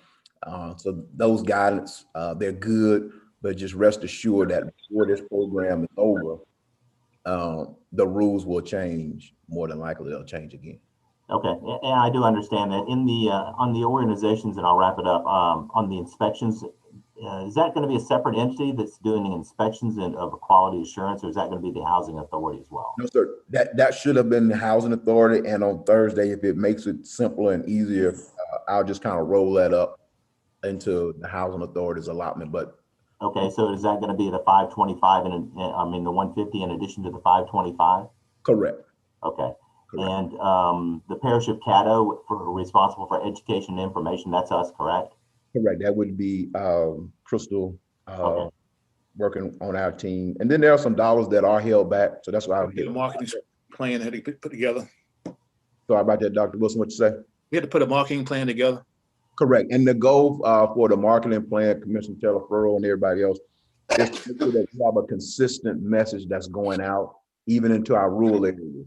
You do not want to task 4 different organizations with going out with a message. You're almost bound. And then what also we have is United Way will serve as sort of the call triage. So everybody will call one number and they will be triaged to the organization that's been assigned to that zip code for that area, to service that area. So. Okay, good. Thank you, Commissioner Jackson. Thank you, Mr. President. That's all. And Dr. Wilson, if you could, I thought you was going to have Haley and Anita do it. If you could have them ready to do this on to do the presentation on Thursday, we'd appreciate it. Yes, sir. Haley's already put together a little presentation already. Thank you. All right, Commissioner Burrell. Yes, Commissioner Jackson, my question is, well, first of all, statement is that I've had some to say that the rental assistance now, with the programs that they have, seem to have a bit of red tape that sometimes cause people to not want to pursue it. Will the guidelines here be a little less stringent, or do you know? Yeah, I'm sorry.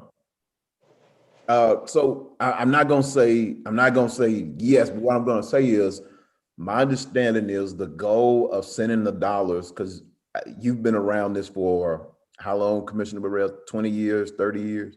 Something like that. Have you ever seen a housing program come out of the Treasury Department? No, they usually come out of HUD and they usually come out of Health and Human Services. So the fact that the Treasury is administering a housing rental assistance program or social service program is an anomaly in and of itself.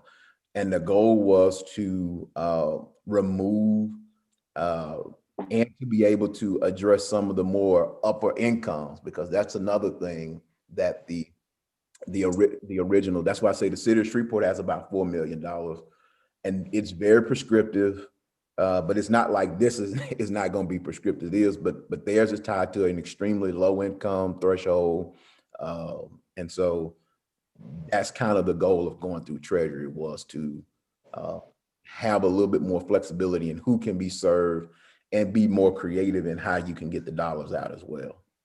I guess my question is, given the fact you said that people of higher income may be able to use this more so than the low income people per se, but it's the low income people that is complaining about the bureaucracy.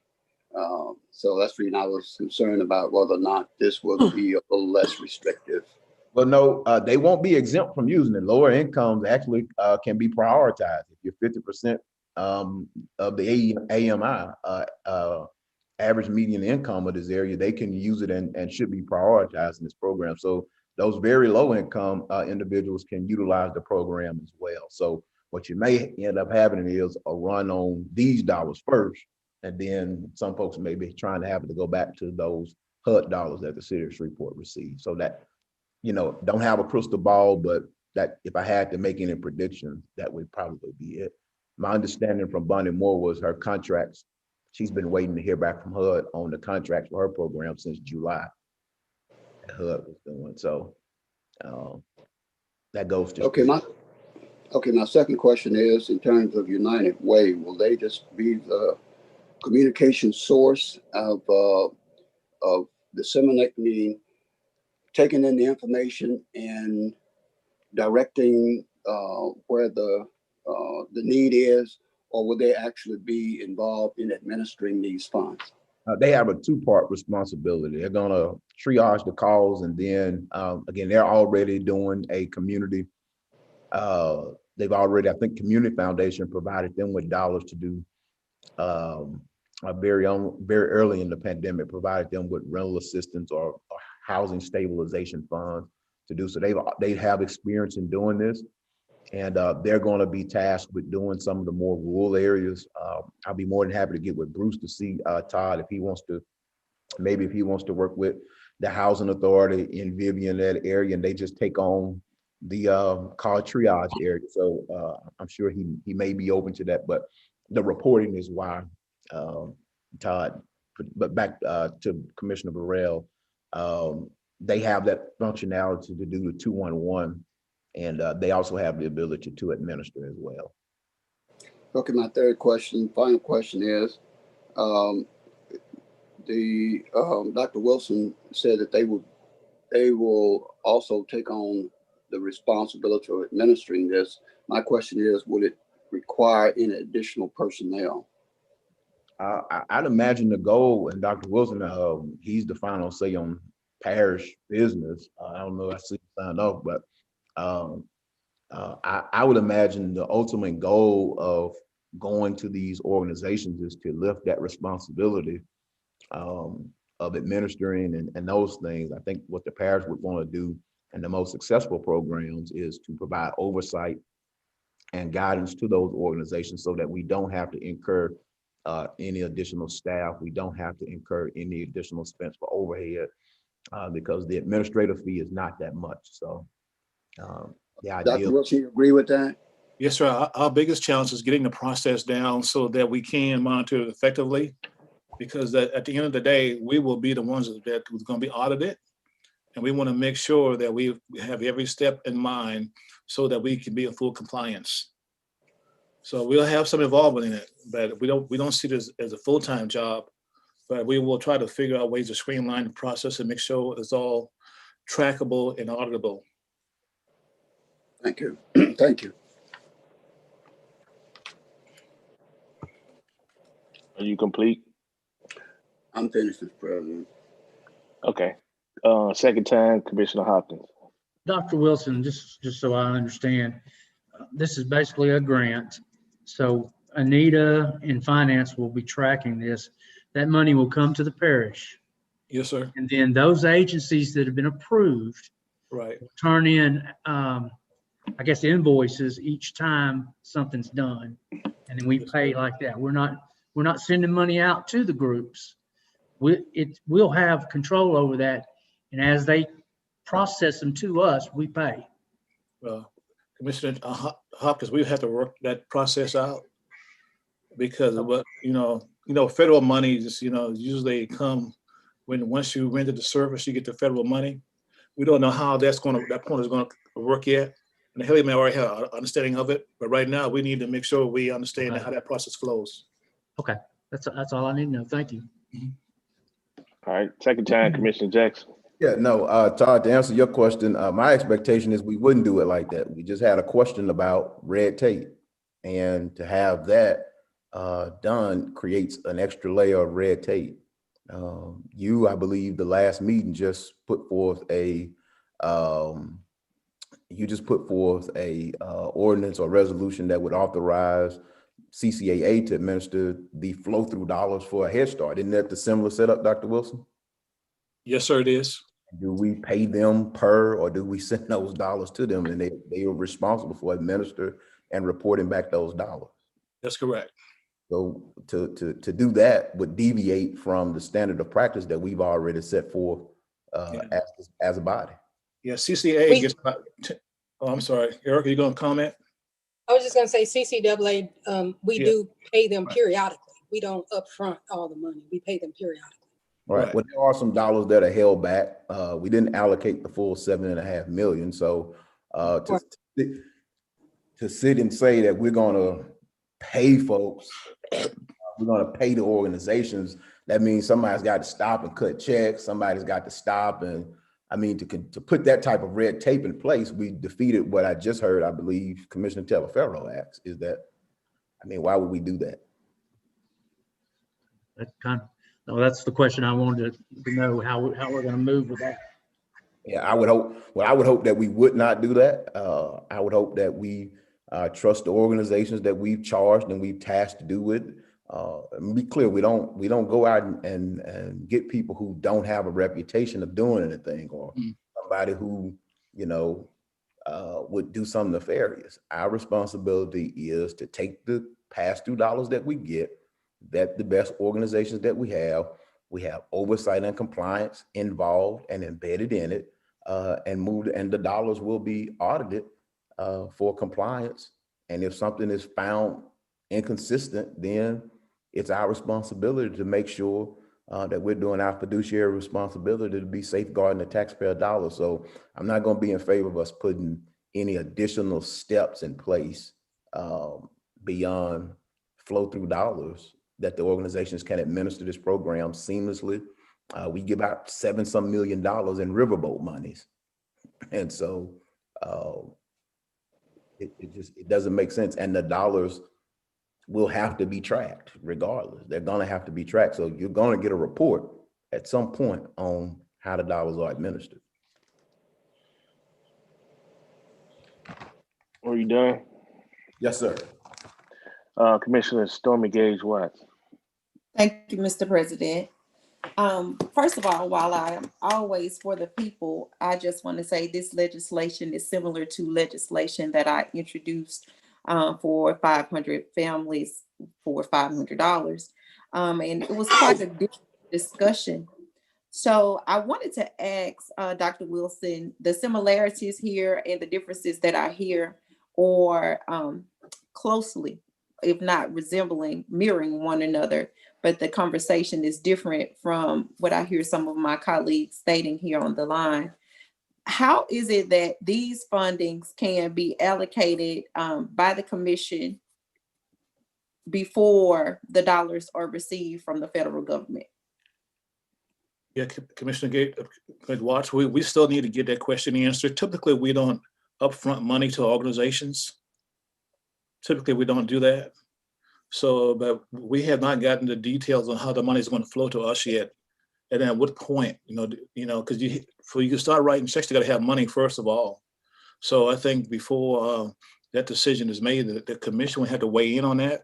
If the federal dollars is not going to be immediately coming, then it may cause an issue for us. But we're thinking that the money will come, then the allocation take place, and not the reverse. Okay, so I guess it would be a little different because I think the legislation that I introduced was that the dollars were already there because they were emergency funding. Am I correct? Yes, ma'am, that's correct. Okay. Okay. Okay, thank you. Mm-hmm. Okay. Well, Commissioner Jackson, you spoke twice already, so you won't be able to speak the third time. To address or at least clarify a point of personal privilege or point of information. My bad. Point of information. Point of information. All right. I want to correct something. This legislation, all it does is authorizes the organizations. This legislation does not. The only reason why you see a budget here is to show what the breakdown will be. This legislation simply authorizes, just like we did with Caddo Community Action Agency, to be the designated organizations to administer the program. This legislation doesn't this tasks the administrator with the ability to designate these organizations to administer the funds. Okay, I want to be clear about that. No dollars have come in, and so obviously no dollars will go out. Treasury expects those dollars to hit on January 27th to the counties and parishes. The application that was filled out, if I'm correct, Dr. Wilson asked y'all you had to put in the bank account number, correct? That's correct. You had to provide them with that information. So I'm not asking Dr. Wilson, and if you read the FAQ, it asks, is this a reimbursement program? This is not a reimbursement program. This is the Treasury Department sending dollars, and then just like they do, just like HUD or whoever does with the Caddo Community Action Agency, we designate an organization to administer the funds. Mm-hmm. The other thing is the difference between the legislation that was proposed then and the legislation that is on the table now.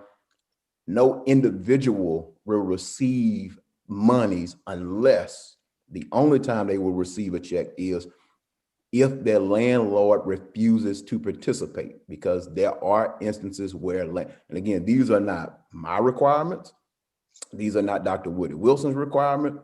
This is the requirements that the government, the federal government put in place. And so if you read the guidelines that was provided to everybody, if you read the FAQ that was provided with everybody, no individual will be able to get a check from this program.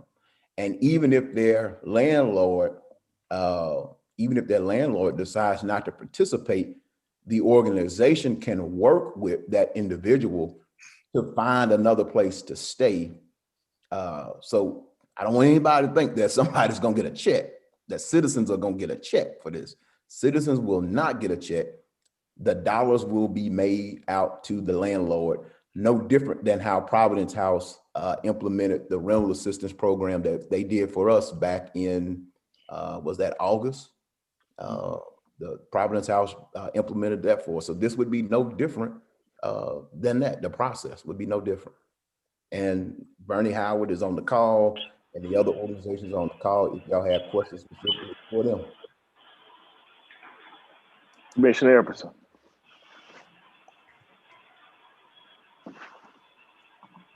You're muted if you're trying to talk. I'm seconding whatever he's gonna say. I'd like to make a motion that this issue be remanded to a committee.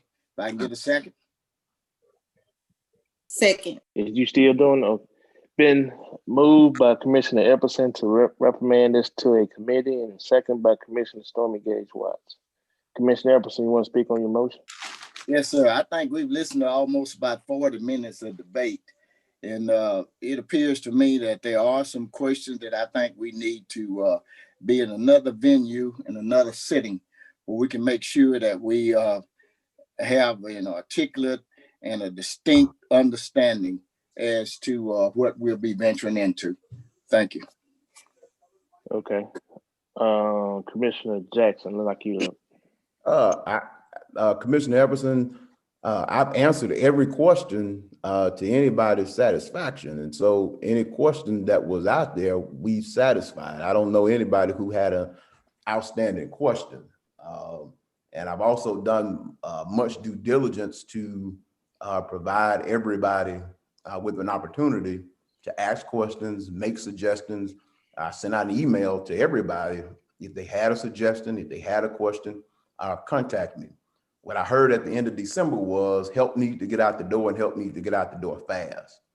And what I don't want to do is get this bogged down in some political shenanigans or anything. This is a program that we have worked with the federal government to provide relief to the citizens of Caddo Parish. And we have safeguards in place. We have compliance in place. We have a lot of things in place to make this program be executed in an efficient and above board manner. And to delay that would be to basically essentially delaying the relief that's going to get out. One of the things that I don't want us to get tagged with again, because we do have to get these dollars out. There is a deadline to get these dollars out. We don't just get these dollars forever. And what's going to happen is the same thing that I warned us with the CARES Act dollars. If we don't spend the dollars in an efficient and prudent manner, they're going to go somewhere else. And so that's the warning that was given back in last year, and we didn't listen. And we ended up losing out on several dollars, because several $100,000, because we dragged our feet. And so I would urge us to introduce this. If you have questions, I've agreed to work with folks until we adopt this on Thursday. So I don't see any reason why this should go and sit in a committee until our next meeting, which would be now. Thank you, Mr. President. Commissioner Hopkins. Jackson, would you be willing, I guess a friendly amendment, to move this to the first Thursday in February, and then also send this to committee between that time? Would you be willing to do that? Todd, I don't understand why we can't move this to this Thursday. And if we want to have a committee meeting in between, if we want to have a committee meeting tomorrow or a committee meeting on Thursday, we could do that. I'm just trying to figure out why such a big delay when the organizations need to get set up. I mean, y'all have to understand that it's a heavy lift, and now we're being the red tape that we talk about. Right. We're being that red tape. And so all we're asking administration, there's still administration is going to be the one tasked with putting the organizations in place. So I'm just trying to figure out why the delay. Well, I think most everybody agrees with this in principle. I think there's just a lot of questions. I know I've asked a lot today, but well, damn, Todd, I opened my phone book up to everybody. I emailed everybody, and if they had a question, I'm puzzled right now. And Todd, I believe I called you and I texted you personally, and you said you were fine. And so Yeah, now I support it. You're right. I do support it, but I think others have questions, and so well, I I'm just good. think maybe we ought to get all the questions answered. I mean, if there are questions, you could email me in between now and Thursday. We get those questions answered.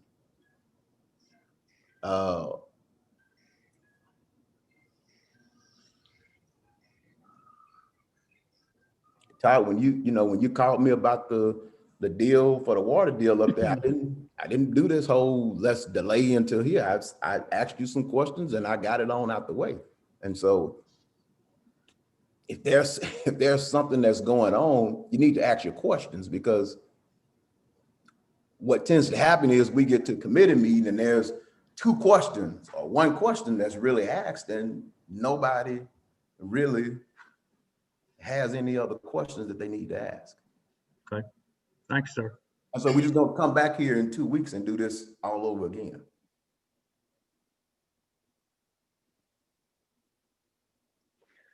You done, Commissioner Hopkins? Yes, sir. I'm done. Thank you.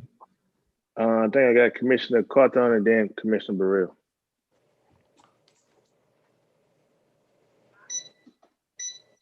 Then you're on mute.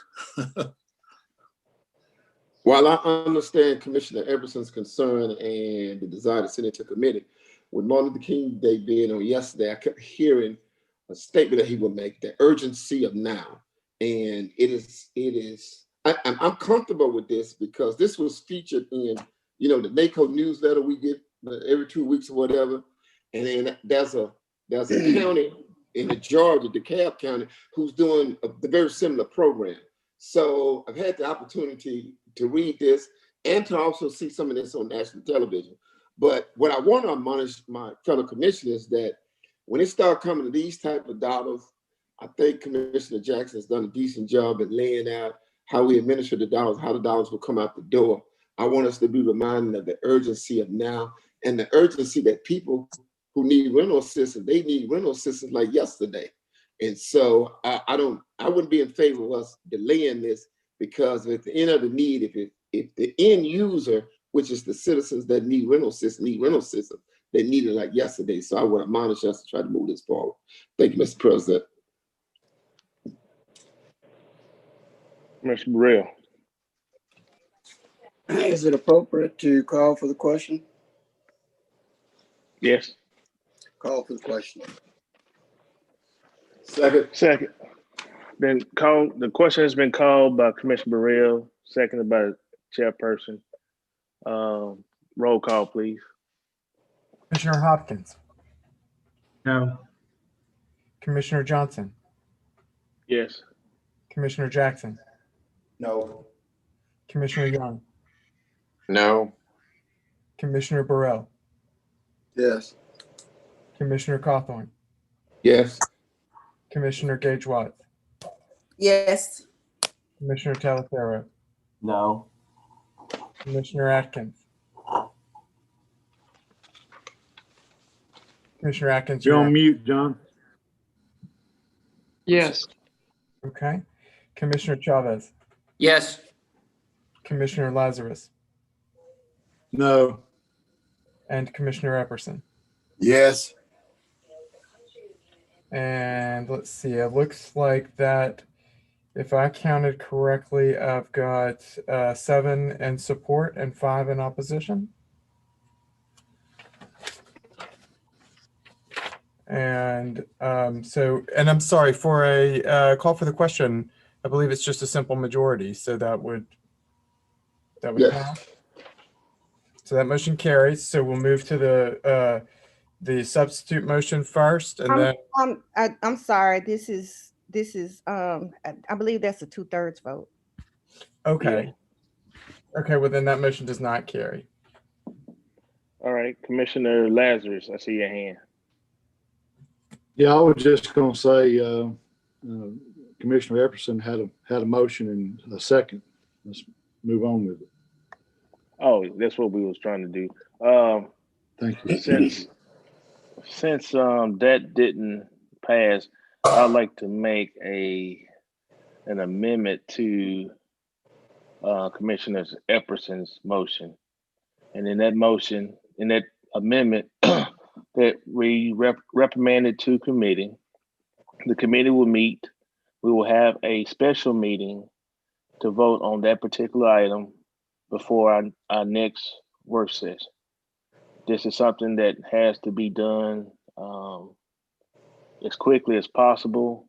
And if some commissioners still have questions, this would expedite that particular deal and then satisfy everybody's questions. If I get a second. Second. All right, so the chair made a motion to amend Commissioner Epperson's motion, and it was seconded by Commissioner Lazarus. Me.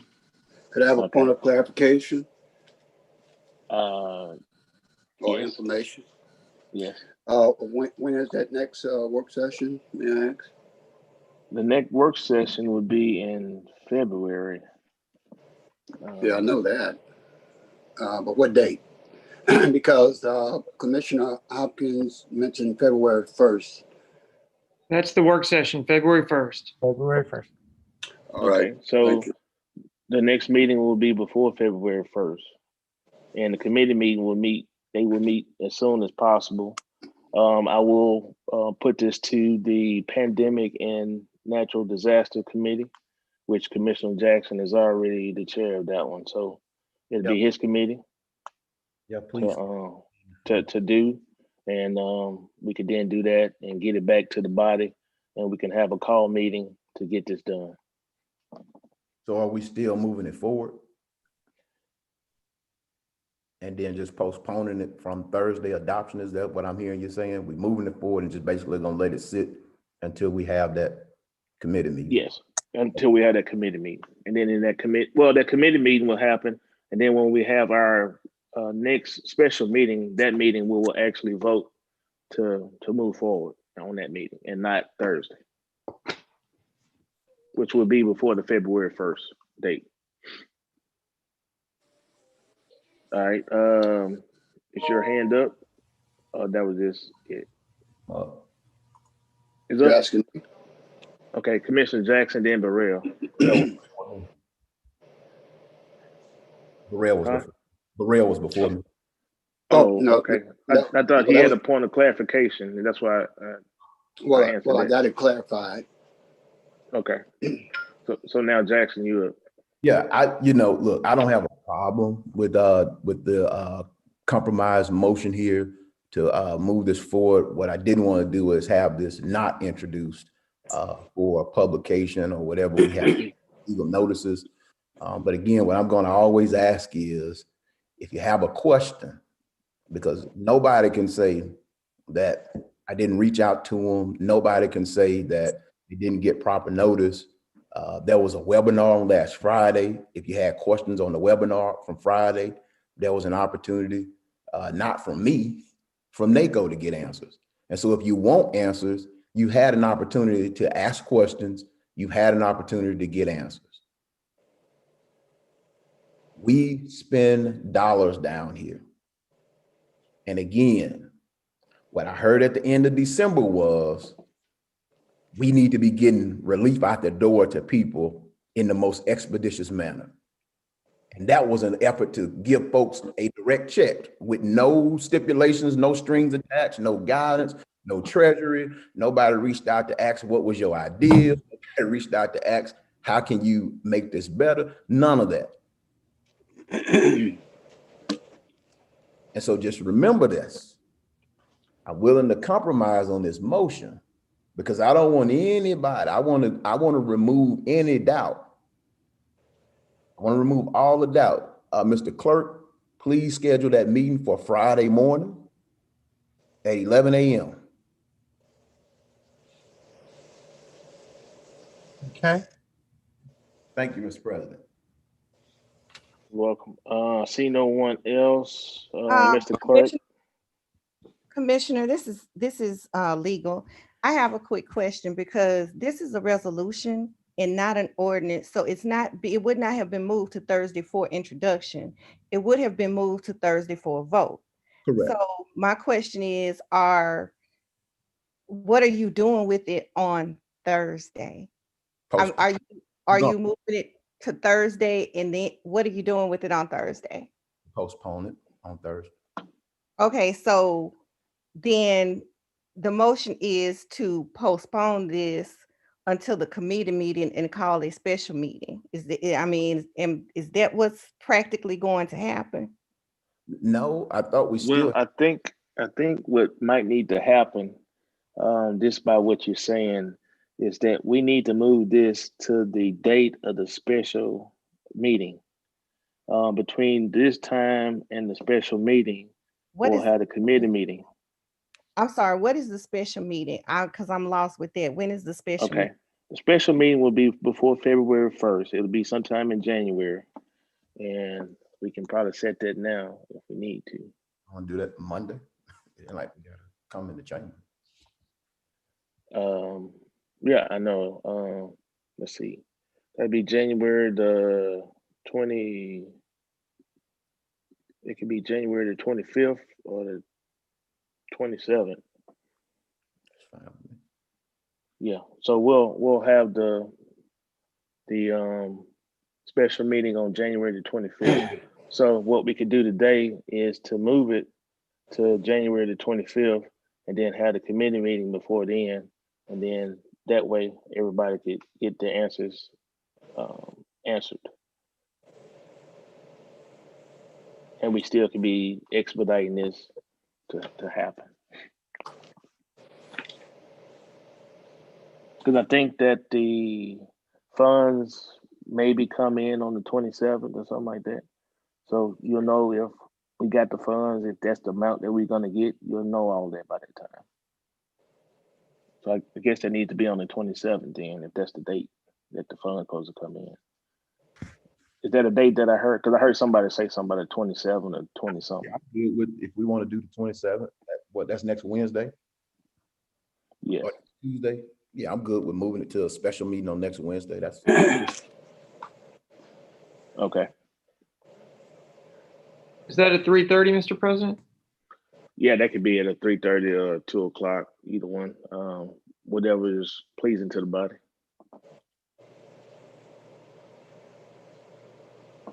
$3:30? correct. Okay, we do Wednesday at 3:30. By that time, if the money is coming on 27, it should hit the bank account. And then everybody then could vote their conscience of how they want to do it. You'll have the committee meeting and everybody be straight by that time. And So that would be the motion, Mr. Clerk, to basically today to allow us to move this until the 27th. We'll have the committee meeting on Friday at 9 o'clock. The special meeting will be Wednesday the 27th at 3:30. The committee meeting, let me clarify. I think I heard 11 o'clock the first time and 9 o'clock the second time. Which one did y'all want? Oh, I don't know. I thought he said 9. What time you said, Steven? 10 o'clock is, hold on, I think I got something going on. Hold on. I can do 11 o'clock Friday. Okay. So the committee meeting will be 11 o'clock Friday, and the special meeting will be that Wednesday, the 27th at 3:30. Thank you. I think I have that down clear. Okay. Are we ready for a roll call? Yes. Okay. Commissioner Hopkins. Yes. Commissioner Johnson. Yes. Commissioner Jackson. Yeah. Commissioner Young. Yes. Commissioner Burrell. Yes. Commissioner Coughlin. Yes. Commissioner Gage Watts. Once again. Yes. Thank you. Commissioner Talaferro. Yeah. Commissioner Atkins. Yes. Commissioner Chavez. Yes. Commissioner Lazarus. Yes. Commissioner Epperson. Yes. All right, that motion passes with 12 in support and none in opposition, so that carries unanimously. And that brings us to, sorry, I have a couple pages of notes there. Let me catch back up on where I am on this agenda. That brings us to 11.10, which is authorized resolution number 10 of 2021. It's a resolution urging NACO to adopt a policy resolution requesting the 117th Congress to amend Social Security Act to reinstate federal health care benefits for non-convicted justice involvement individuals and otherwise provide with respect thereto. I move for introduction. Second.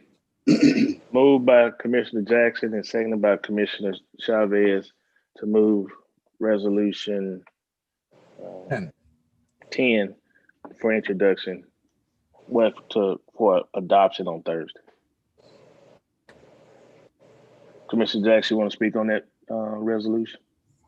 No, does anybody have any questions about it? This is actually more complicated than the one before. Mr. President. Commissioner Burrell. A point of clarification. Non-convicted justice involvement individuals. What does that mean? They haven't been convicted of crime. They've been charged, but they haven't been convicted of a crime. Okay. There's a lot of words to explain that. Okay. I'm finished. I see no one that, Commissioner Chavez, I see your hand now. Thank you, President. Wanted to ask the author if I could co-sponsor this, or I'll make a motion if I could co-sponsor this. Yeah, that's fine. Okay. I appreciate Commissioner Jackson for pushing this.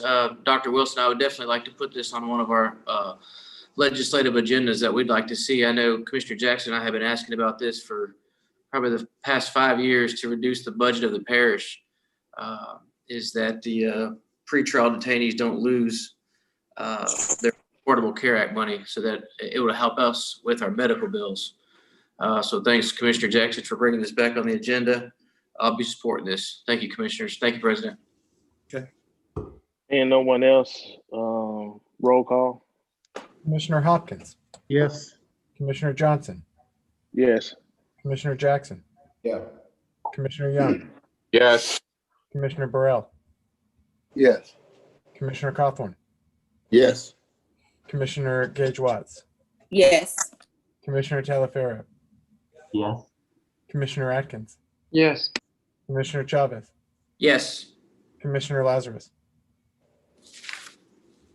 Yes. And Commissioner Epperson. Yes. All right, that motion carries unanimously. And that brings us to the next item, 11.11.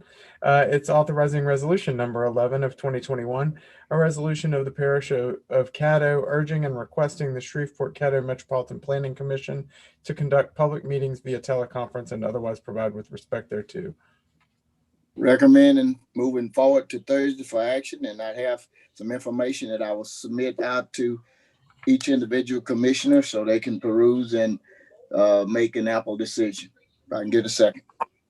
Second. Been moved by Commissioner Epperson, seconded by Commissioner Gage Watts to move resolution number 11 for adoption on Thursday.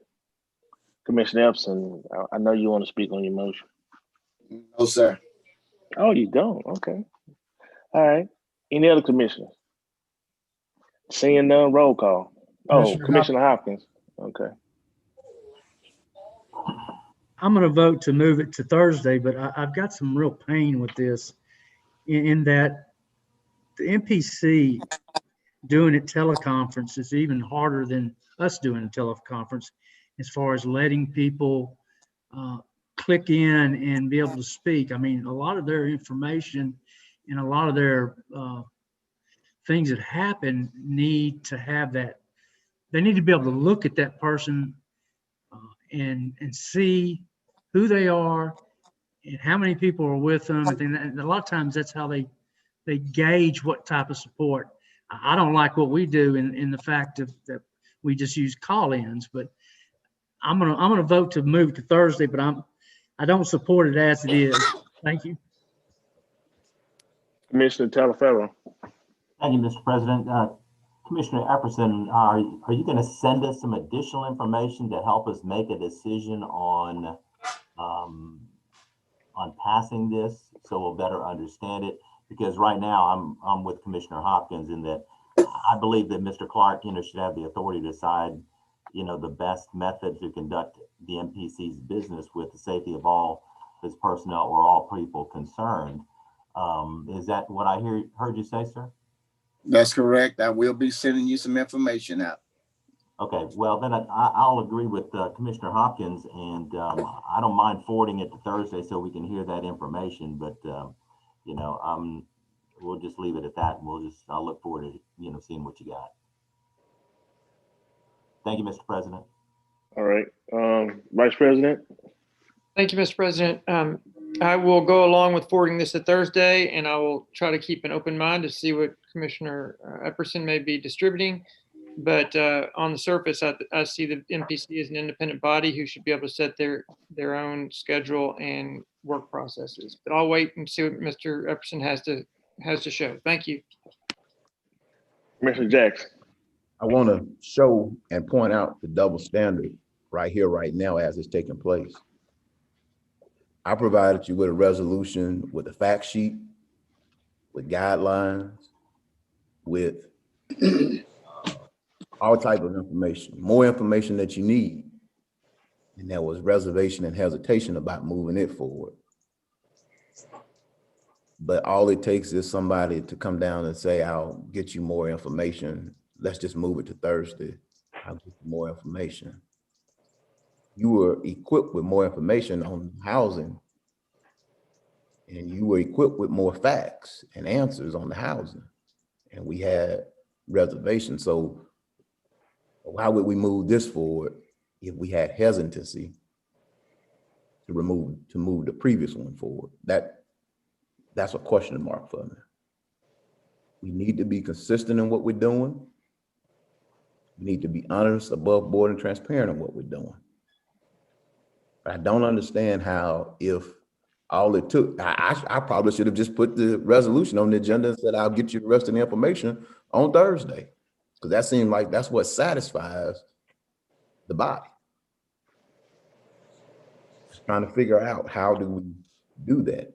I would think that there would be some motion to send this to a committee to look it over, to talk it out, to ask questions. Why are we doing something different in this particular instance when you had way more information? You had outreach, opportunity to get on a webinar that wasn't sponsored by me, that was sponsored by NACO. Why would we deviate from that standard of practice here and now? Thank you, Mr. President.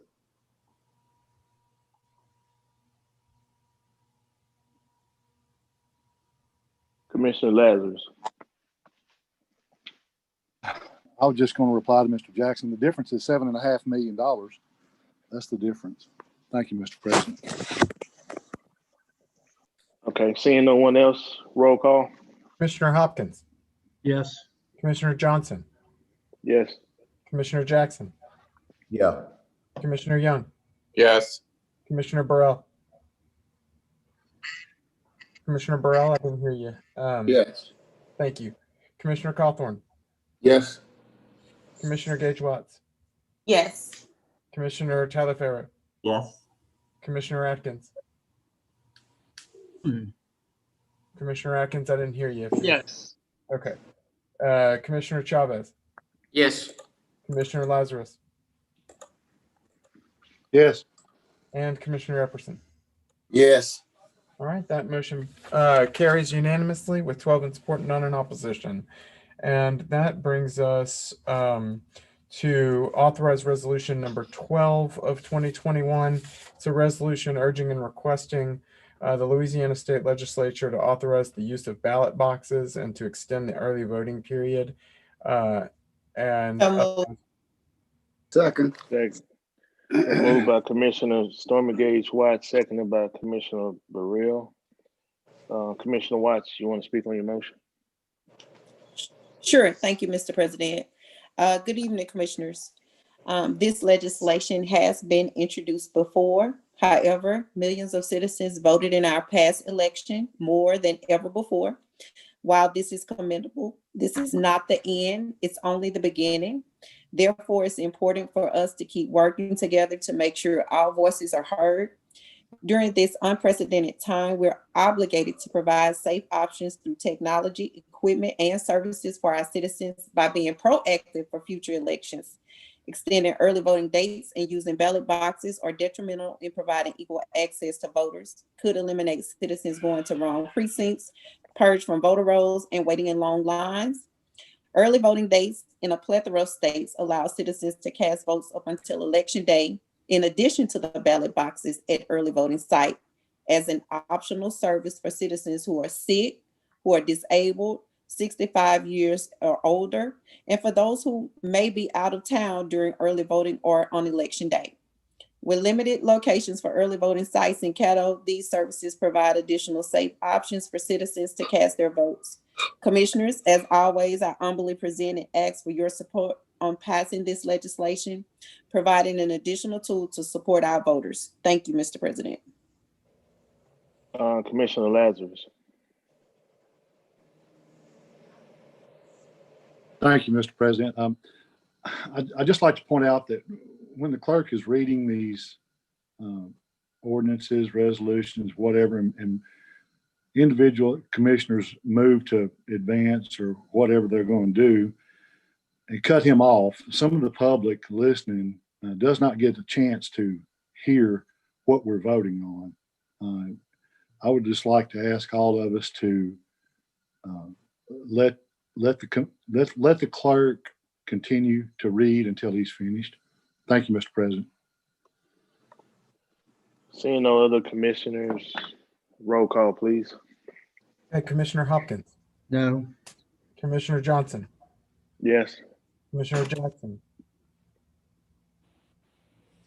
Commissioner Jackson, I didn't hear you if you responded. Commissioner Young. Yes. Commissioner Burrell. Yes. Commissioner Cawthorn. Yes. Commissioner Dage Watts. Yes. Commissioner Taylor Farrow. No. Commissioner Atkins. No. Commissioner Chavez. No. Commissioner Lazarus. No. And Commissioner Epperson. Yes. Okay. I have 6 in support and 5 in opposition and 1 absent. Did I get that correct, or Commissioner Jackson? Did you? Put me as a no. Oh, is it no? Okay. All right. That motion does not carry. That's a 6-6.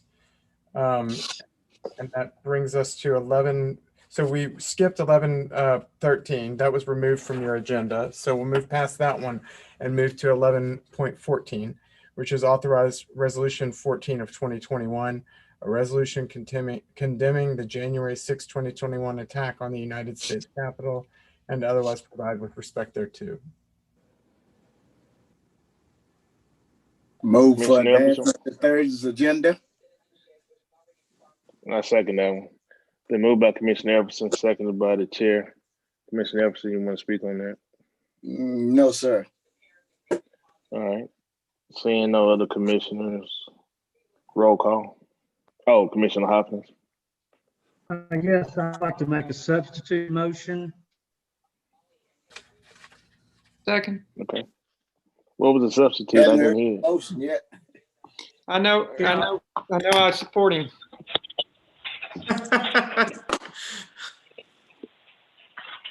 How'd you froze up?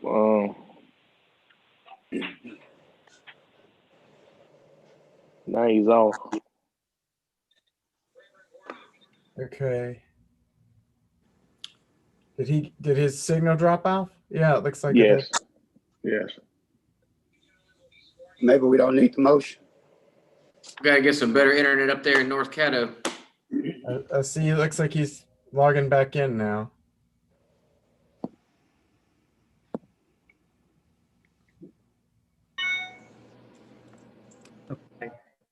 I got kicked off again.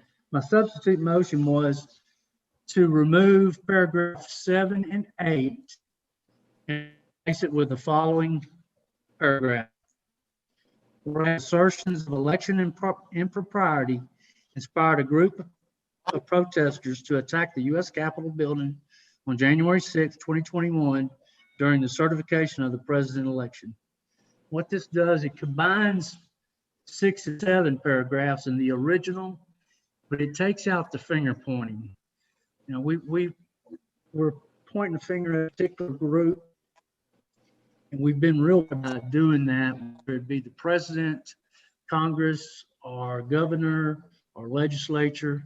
And I think stays with the spirit of this resolution to condemn those that attacked and breached the Capitol. But I think it keeps it from pointing fingers at particular politicians at this time. Thank you. Reiterate my second. Been moved by Commissioner Hopkins.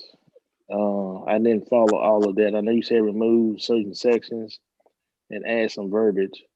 It was removed paragraph 6 and 7, sir. Okay. And you added? And I added, you want me to read it again, sir? Yes. Just short version so the clerk can. Okay, just I'm combining the two sections, 6 and 7, but taking out where it says,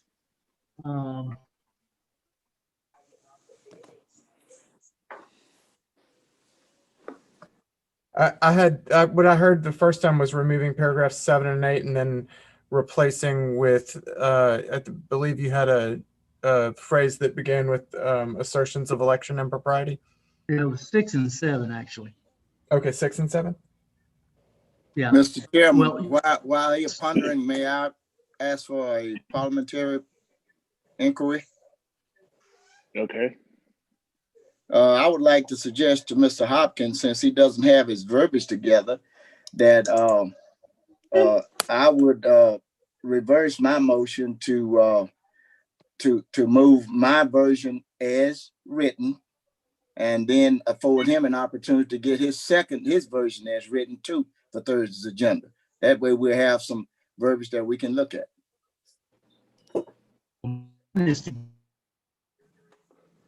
Removing paragraph 6, 7.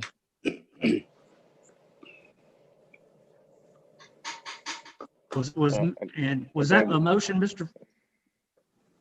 Was it a motion by Mr. Epperson at that time? I was making a suggestion. Okay. So let me read my paragraph.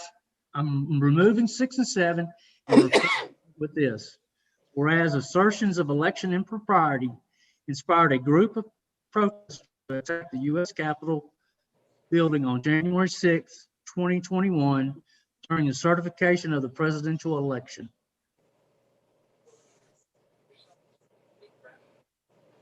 I'm not. I think he froze up again. Okay. Commissioner Burrell. Okay.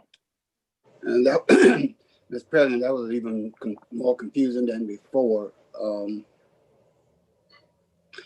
I understand you're eliminating 6 and 7, and he started to read something which was only a portion of the statement.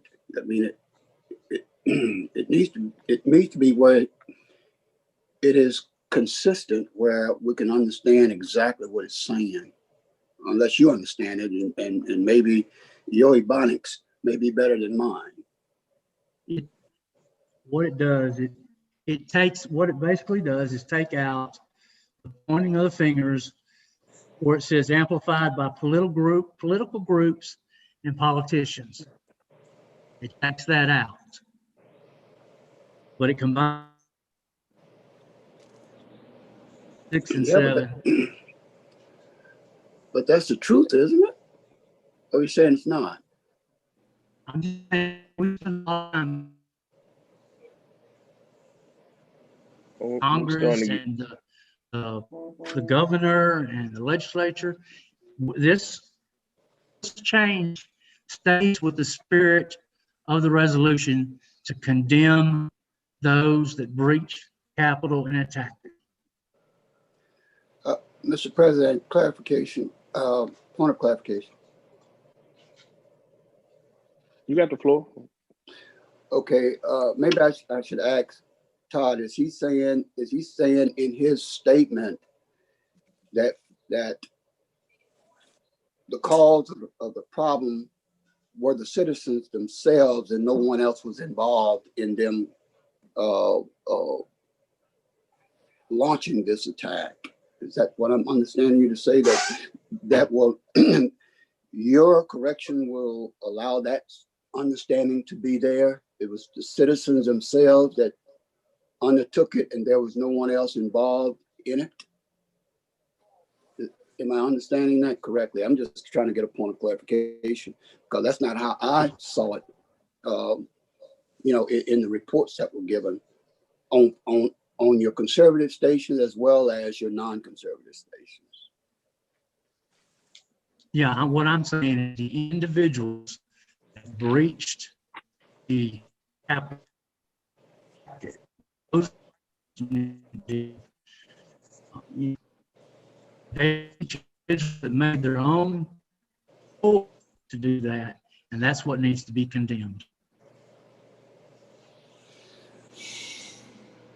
So you don't consider them terrorists then when they shoot people and people are killed? You're saying that it is inappropriate to call individuals who undertook that terrorists, and that they were the only ones that were involved in this insurrection.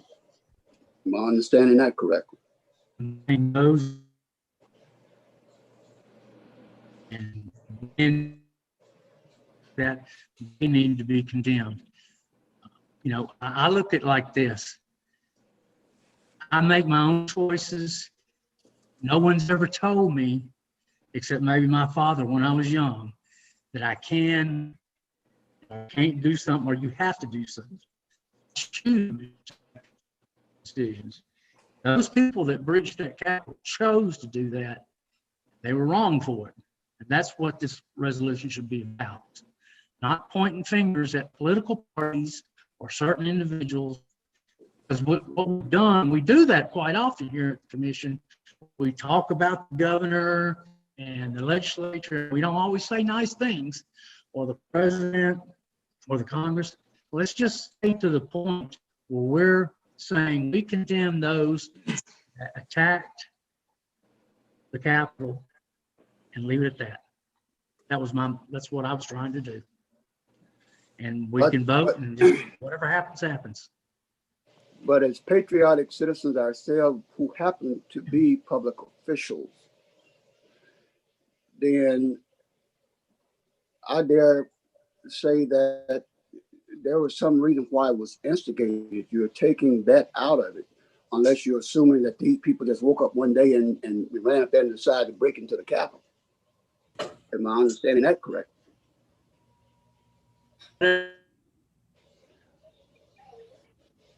It's not something.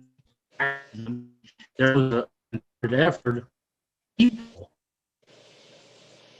I'm through, Mr. President. Thank you. Commissioner Telfair. Try turning your camera off. Sometimes that helps your reception. Is that for me, Mr. President? Yes.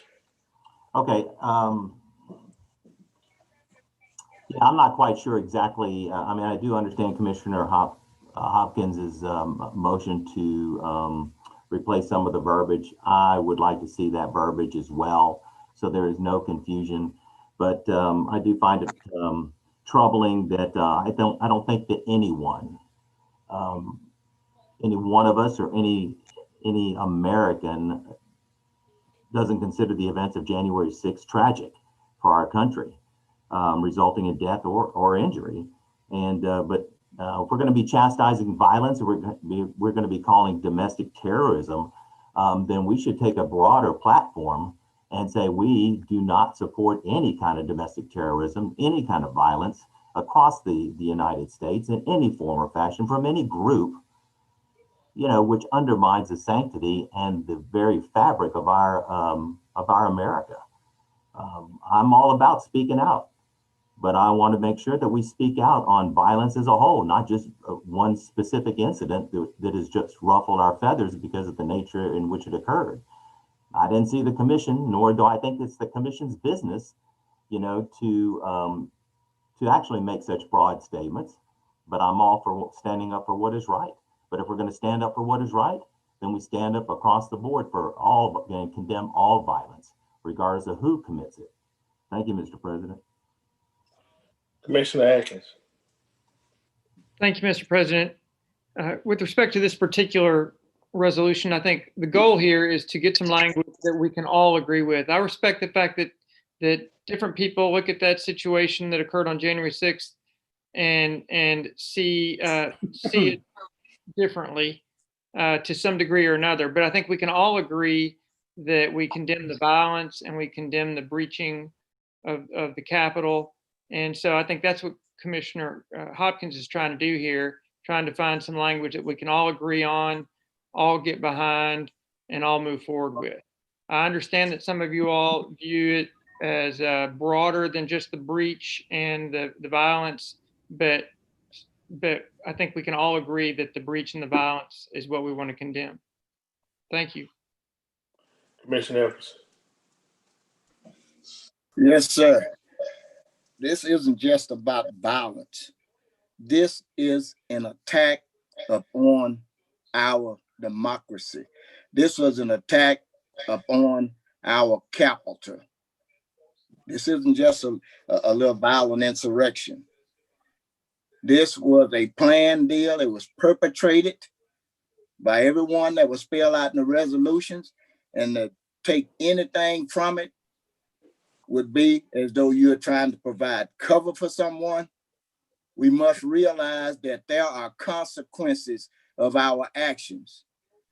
We as elected leaders, as a commissioner, all the way up to the President of the United States, our words have meanings.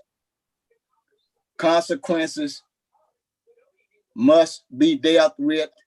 It must be dealt with harshly, swiftly, and severely, irrespective to whomever it is, with such an atrocity as happened on January the 6th, 2021 in our nation. And it should not ever happen again.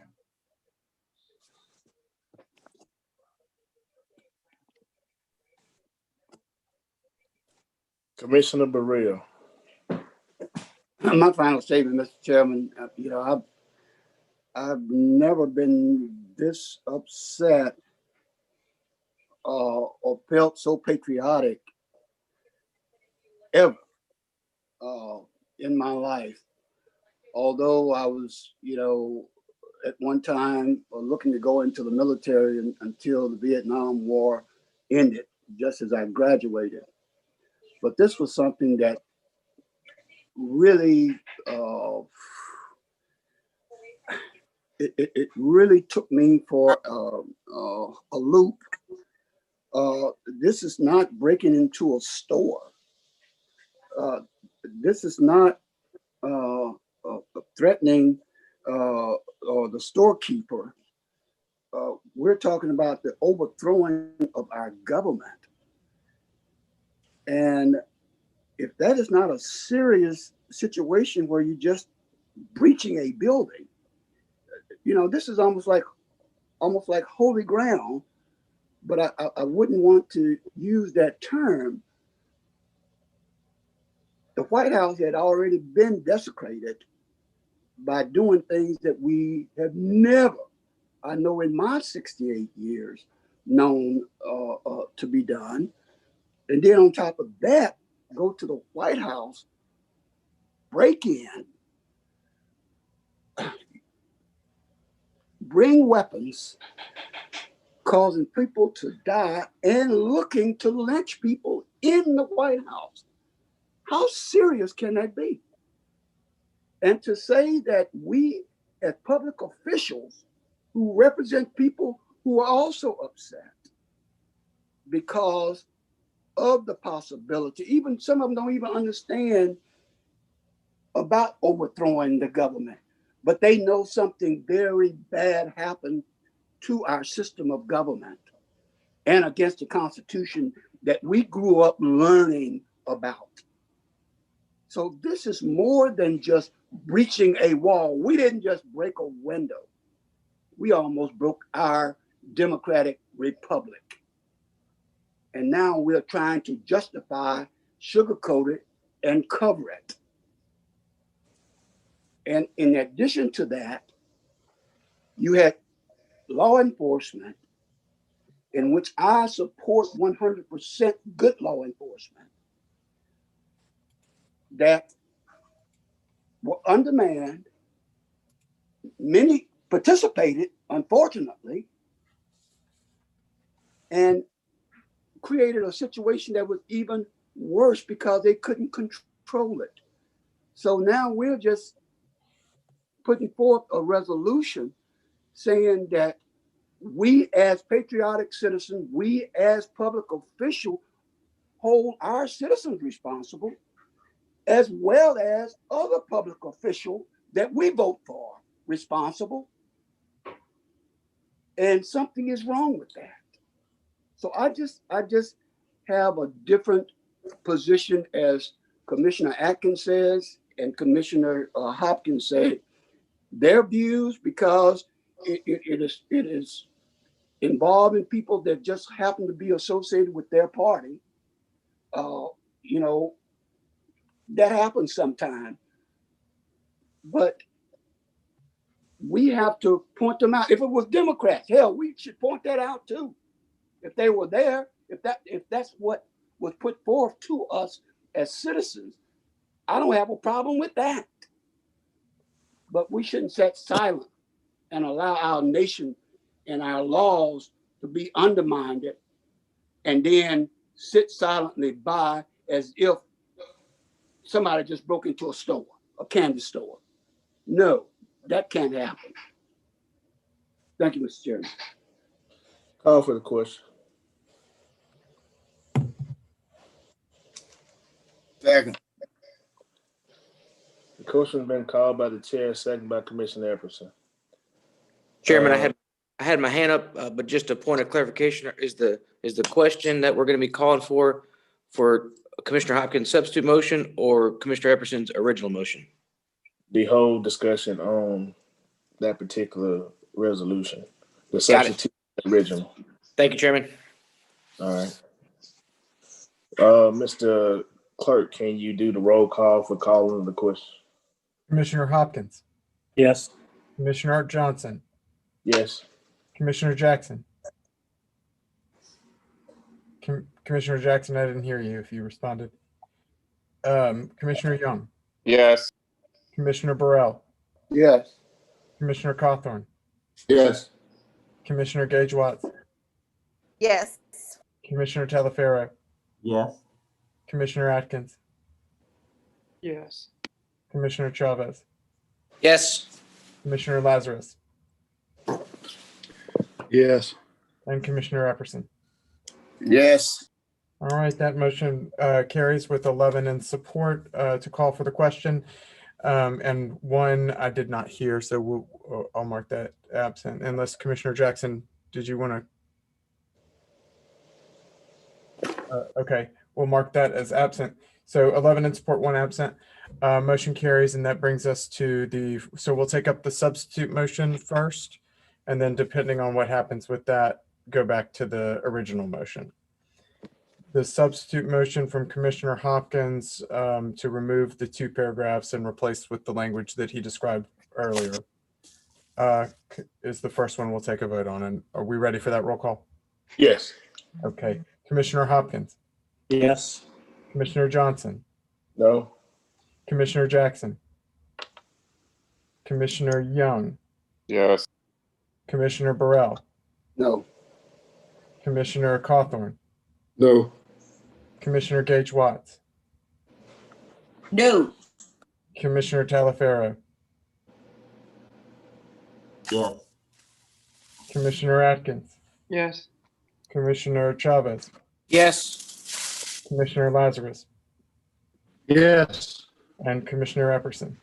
No.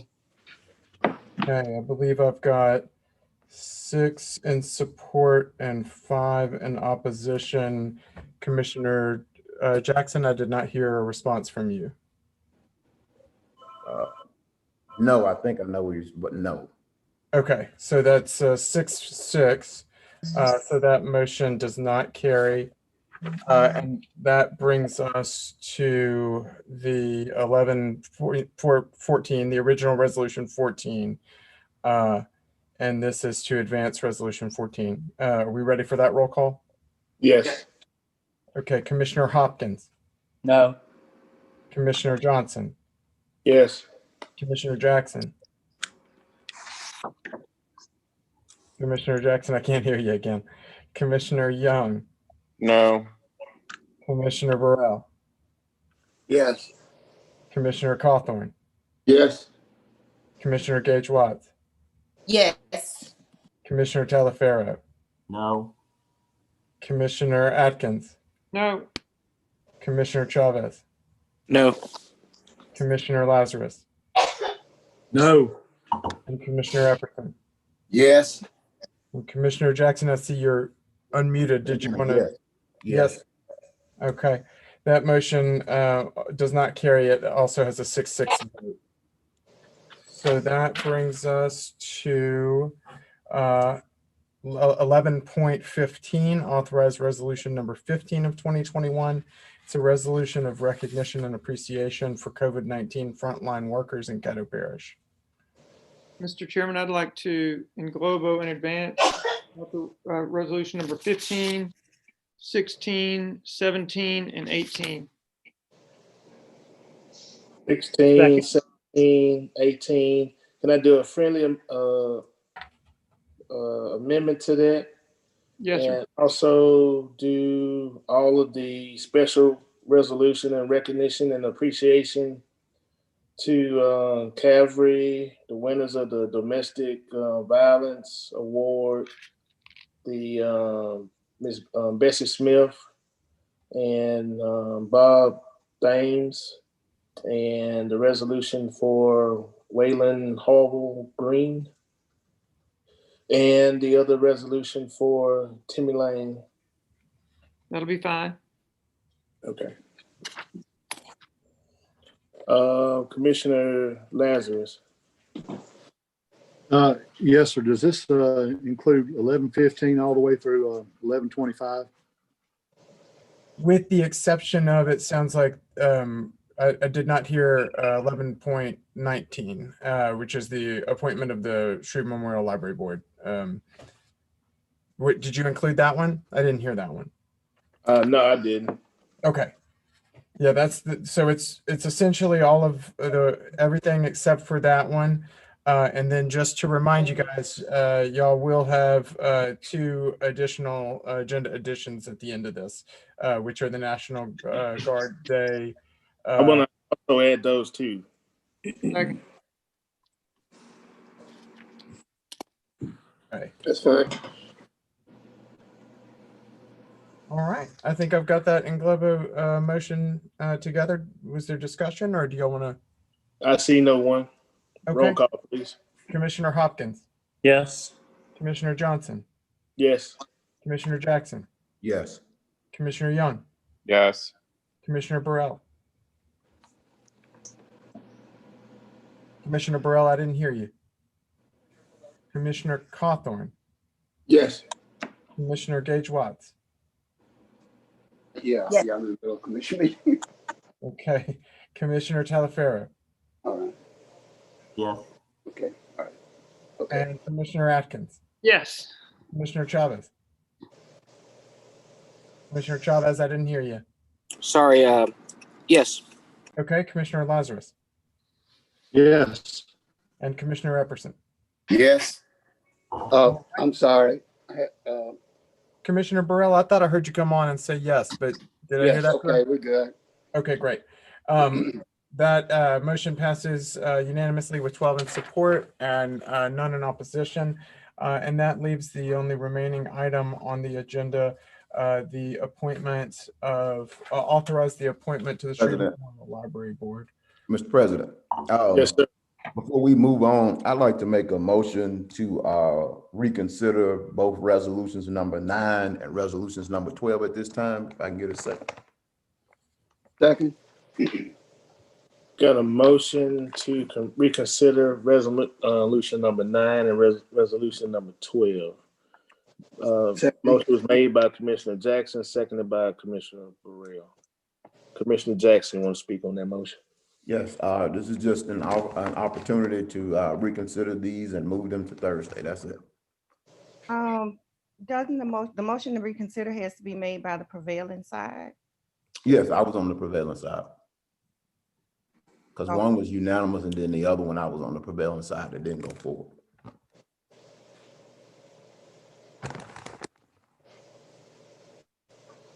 I was on the prevailing side. I don't remember, so I trust you when you say. Yeah, I was on it on both of them. Okay. Yeah.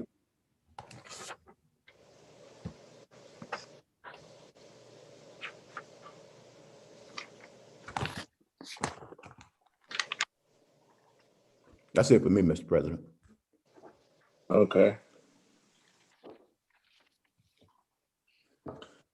See no one else.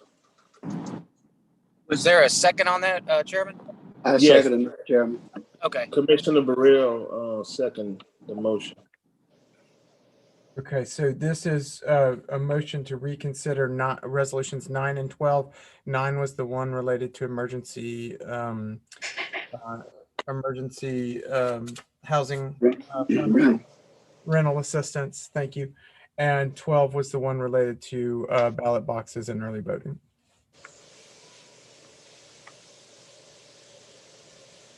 Is there? You ready? Okay, I thought I saw a hand up. No, Commissioner Jackson's hand is okay. It's gone now. Okay, got it. Okay, Commissioner Hopkins. Yes. Commissioner Johnson. Yes. Commissioner Jackson. Yes. Commissioner Young. Yes. Commissioner Burrell. Yes. Commissioner Cawthorn. Commissioner Cawthorn, I didn't hear you. He's muted. Yeah. Yes. Thank you. Commissioner Gage Watts. Yes.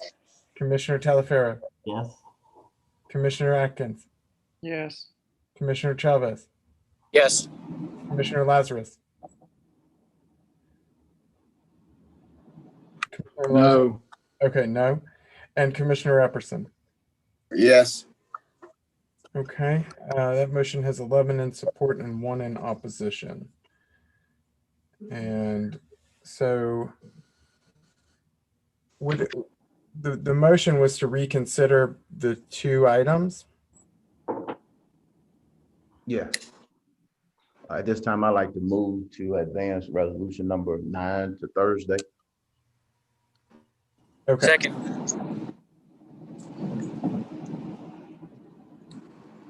Got a motion by Commissioner Jackson, seconded by Commissioner Chavez to move resolution 9 to Thursday. Seeing no one that wants to speak, roll call. Commissioner Hopkins. Yes. Commissioner Johnson. Yes. Commissioner Jackson. Yes. Commissioner Young. Yes. Commissioner Burrell. Yes. Commissioner Cawthorn. Yes. Commissioner Gage Watts. Yes. Thank you. Commissioner Talaferro. Yes. Commissioner Atkins. Commissioner Atkins, I didn't hear you. Thank you. Commissioner Chavez. Yes. Commissioner Lazarus. No. And Commissioner Epperson. Yes.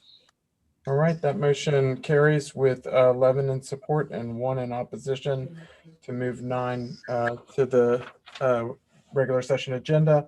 And then on 12, that's the one where can the attorney help me with who a prevailing side was on that? Side that was on the side that didn't get it, moved it forward. So I made that motion, Joe. Okay, I just wanted to make sure. When we were looking back in the notes, it didn't look that way. But thank you for clarifying that. We just wanted to double check before we move forward. Yes, I'd like to move that we move forward with resolution number 12 to Thursday. Second.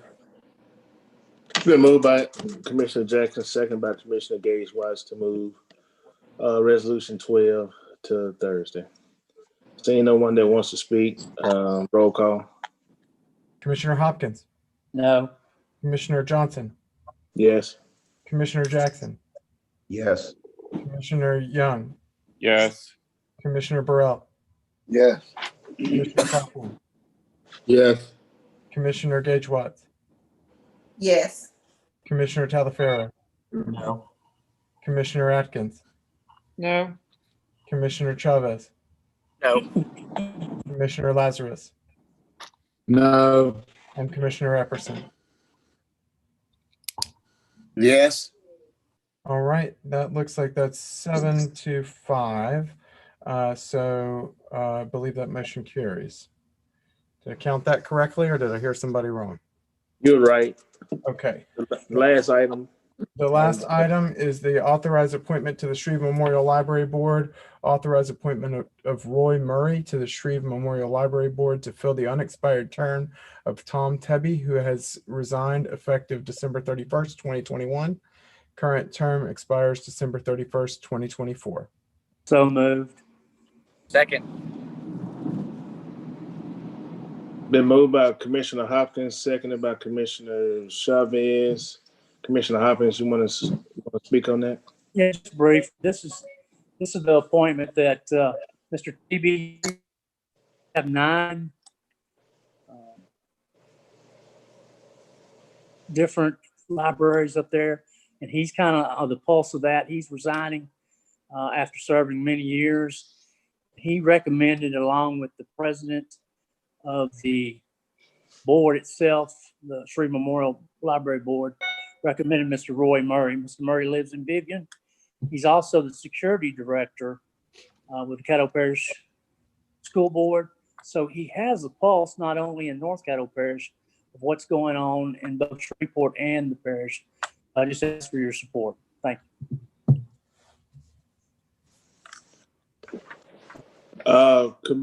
Commissioner Hopkins, is this the rule appointment, or is this just an appointment? Yep. This is the rule appointment. Okay. Seeing no one else, roll call. Commissioner Hopkins. Yes. Commissioner Johnson. Yes. Commissioner Jackson. Yes. Commissioner Young. Commissioner Young, I didn't hear you if you responded. Yes. Okay, thank you. Commissioner Burrell. Yes. Commissioner Cawthorn. Yes. Commissioner Gage Watts. Commissioner Watts. I didn't hear you if you said anything. Commissioner Talaferro. Yes. Commissioner Atkins. Yes. Thank you. Commissioner Chavez. Yes. Commissioner Lazarus. Yes. Thank you. And Commissioner Epperson. Yes. Thank you very much. That looks like 11 in support and 1 absent, and that motion does carry. That brings us to communiques and committee reports.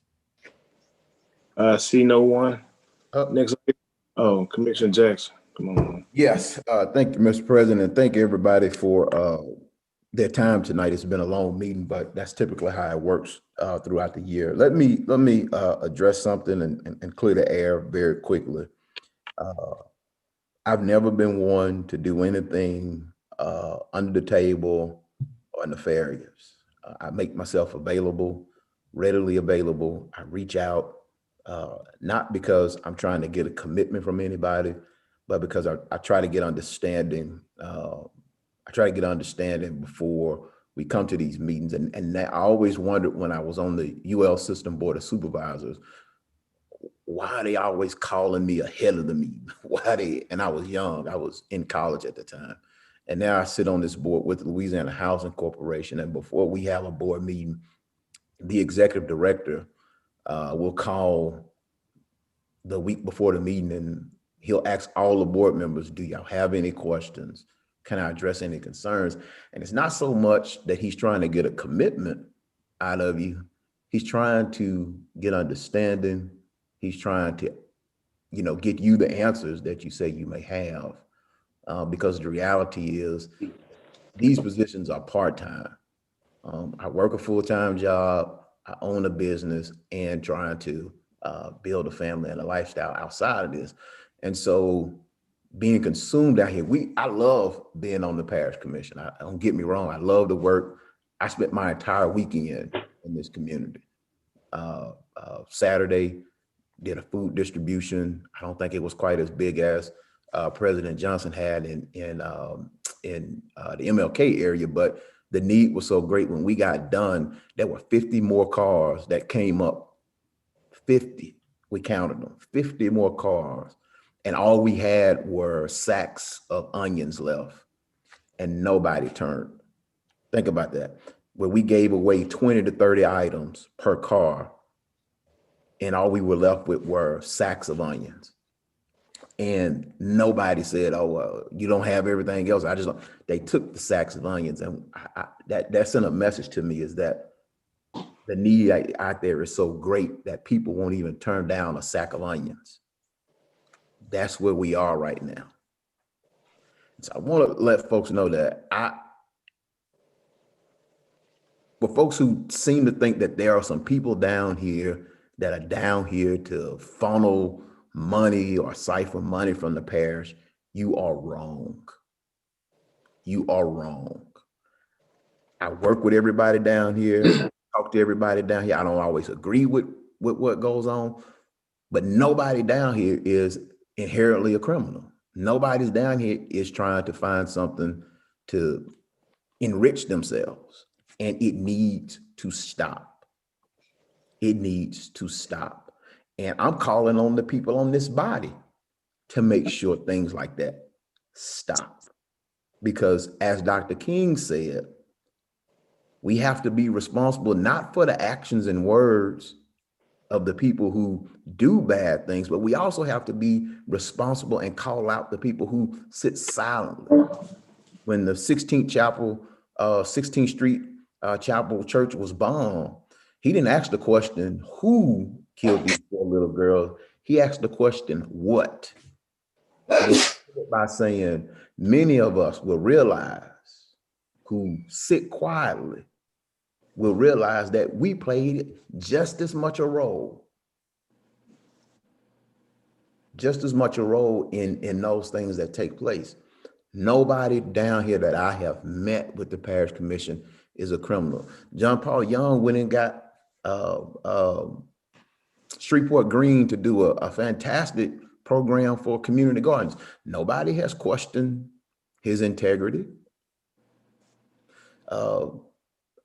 Commissioner Todd Hopkins brought us a water sewer upsizing project, and they already had the engineers and the design already laid out. Nobody questioned his integrity on that. There are only certain individuals down here where when we have an idea, our integrity is called into question. And she doesn't have her camera on, and I believe I said this to Bernie Howard. I said she frustrates the hell out of me.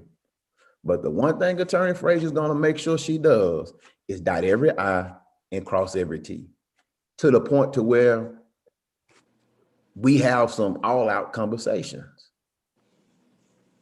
We have safeguards in place. We have staff in place that are doing things. I probably have better success going to put a 5mm or AK-47 up to Dr. Wilson's head and just saying, go open the vault and give me your money. I probably have better success doing that, trying to steal some parish money. Nobody down here, no member down here deserves to be treated like that. And I am asking us to stop it, because this is where it starts, and then it festers and it grows. I will never question anybody's integrity down here.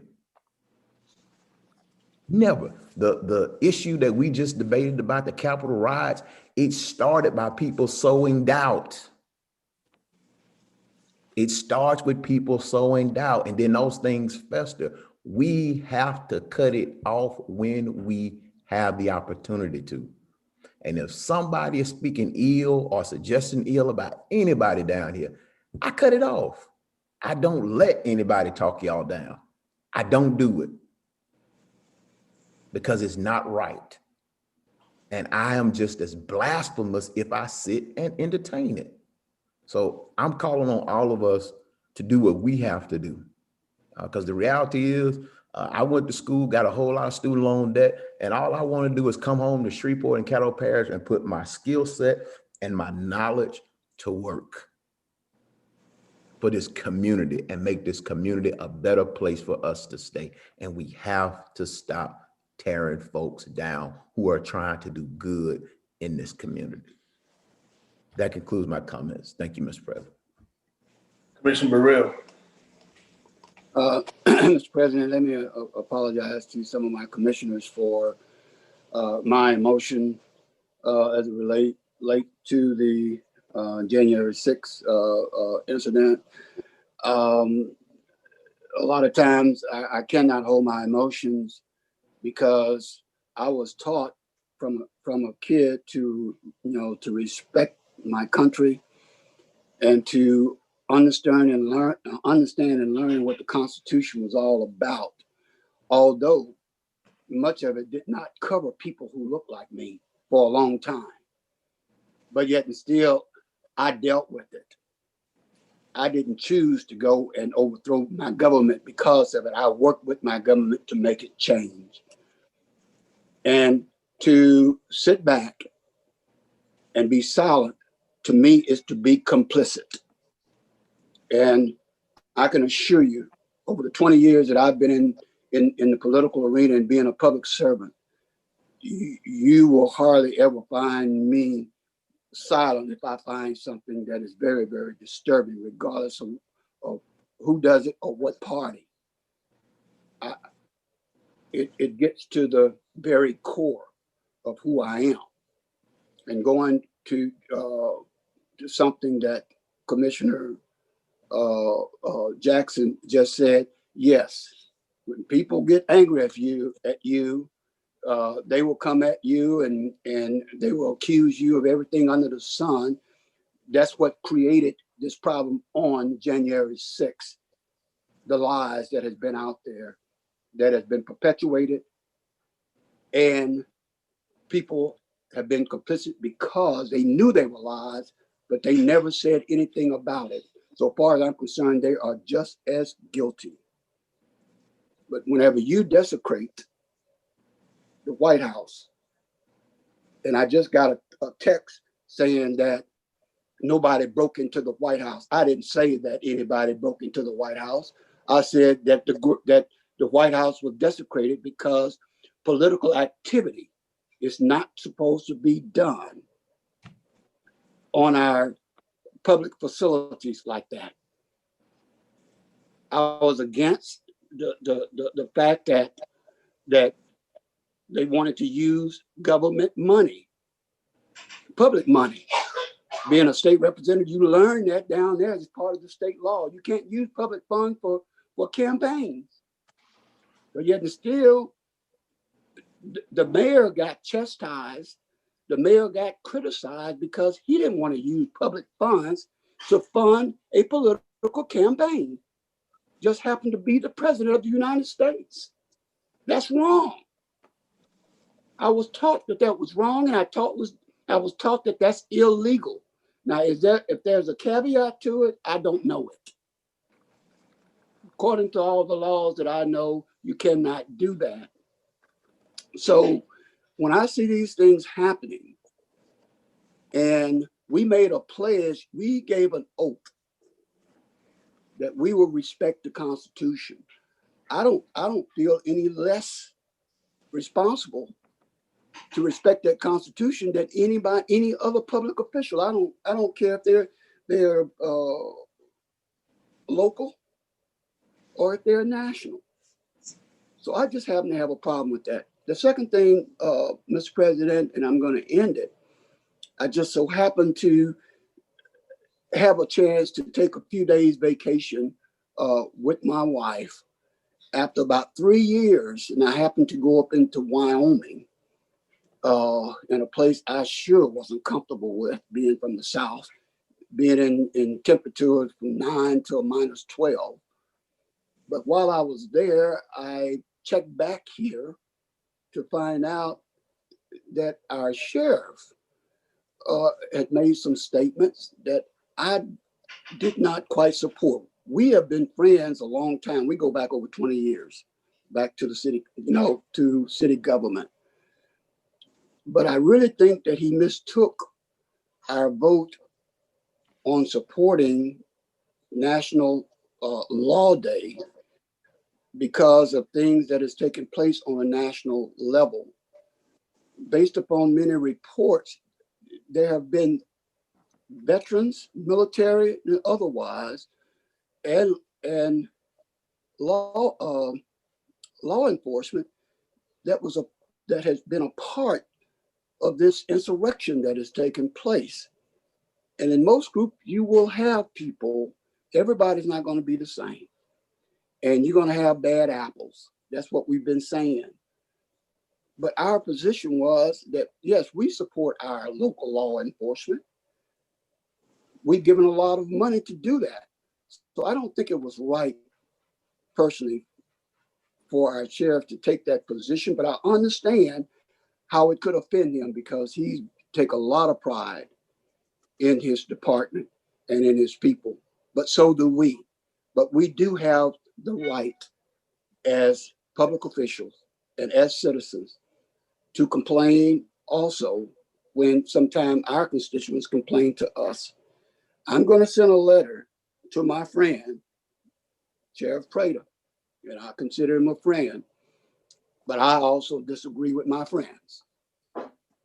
So again, that is my comment. And I appreciate you giving me that opportunity. Thank you. I see no other commissioners. Next item, which would be the late citizen comments. The late arrival citizen comments, if somebody would like to call in, they could call at 318-226-6596. Just to confirm, that number is 318-226-6596 for late arrival citizens comments. And we have not received any additional electronic comments. Okay, I'll give them a few seconds and we can move forward.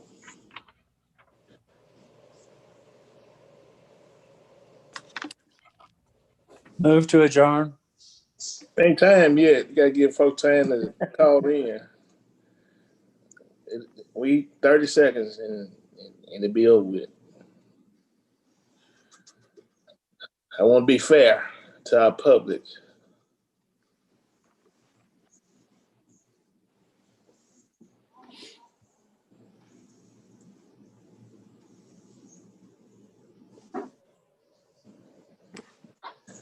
Okay, it does appear that we've not received any calls yet. I will now entertain that motion from Commissioner Hopkins to adjourn. Good night, everyone. Bye. Good night, folks.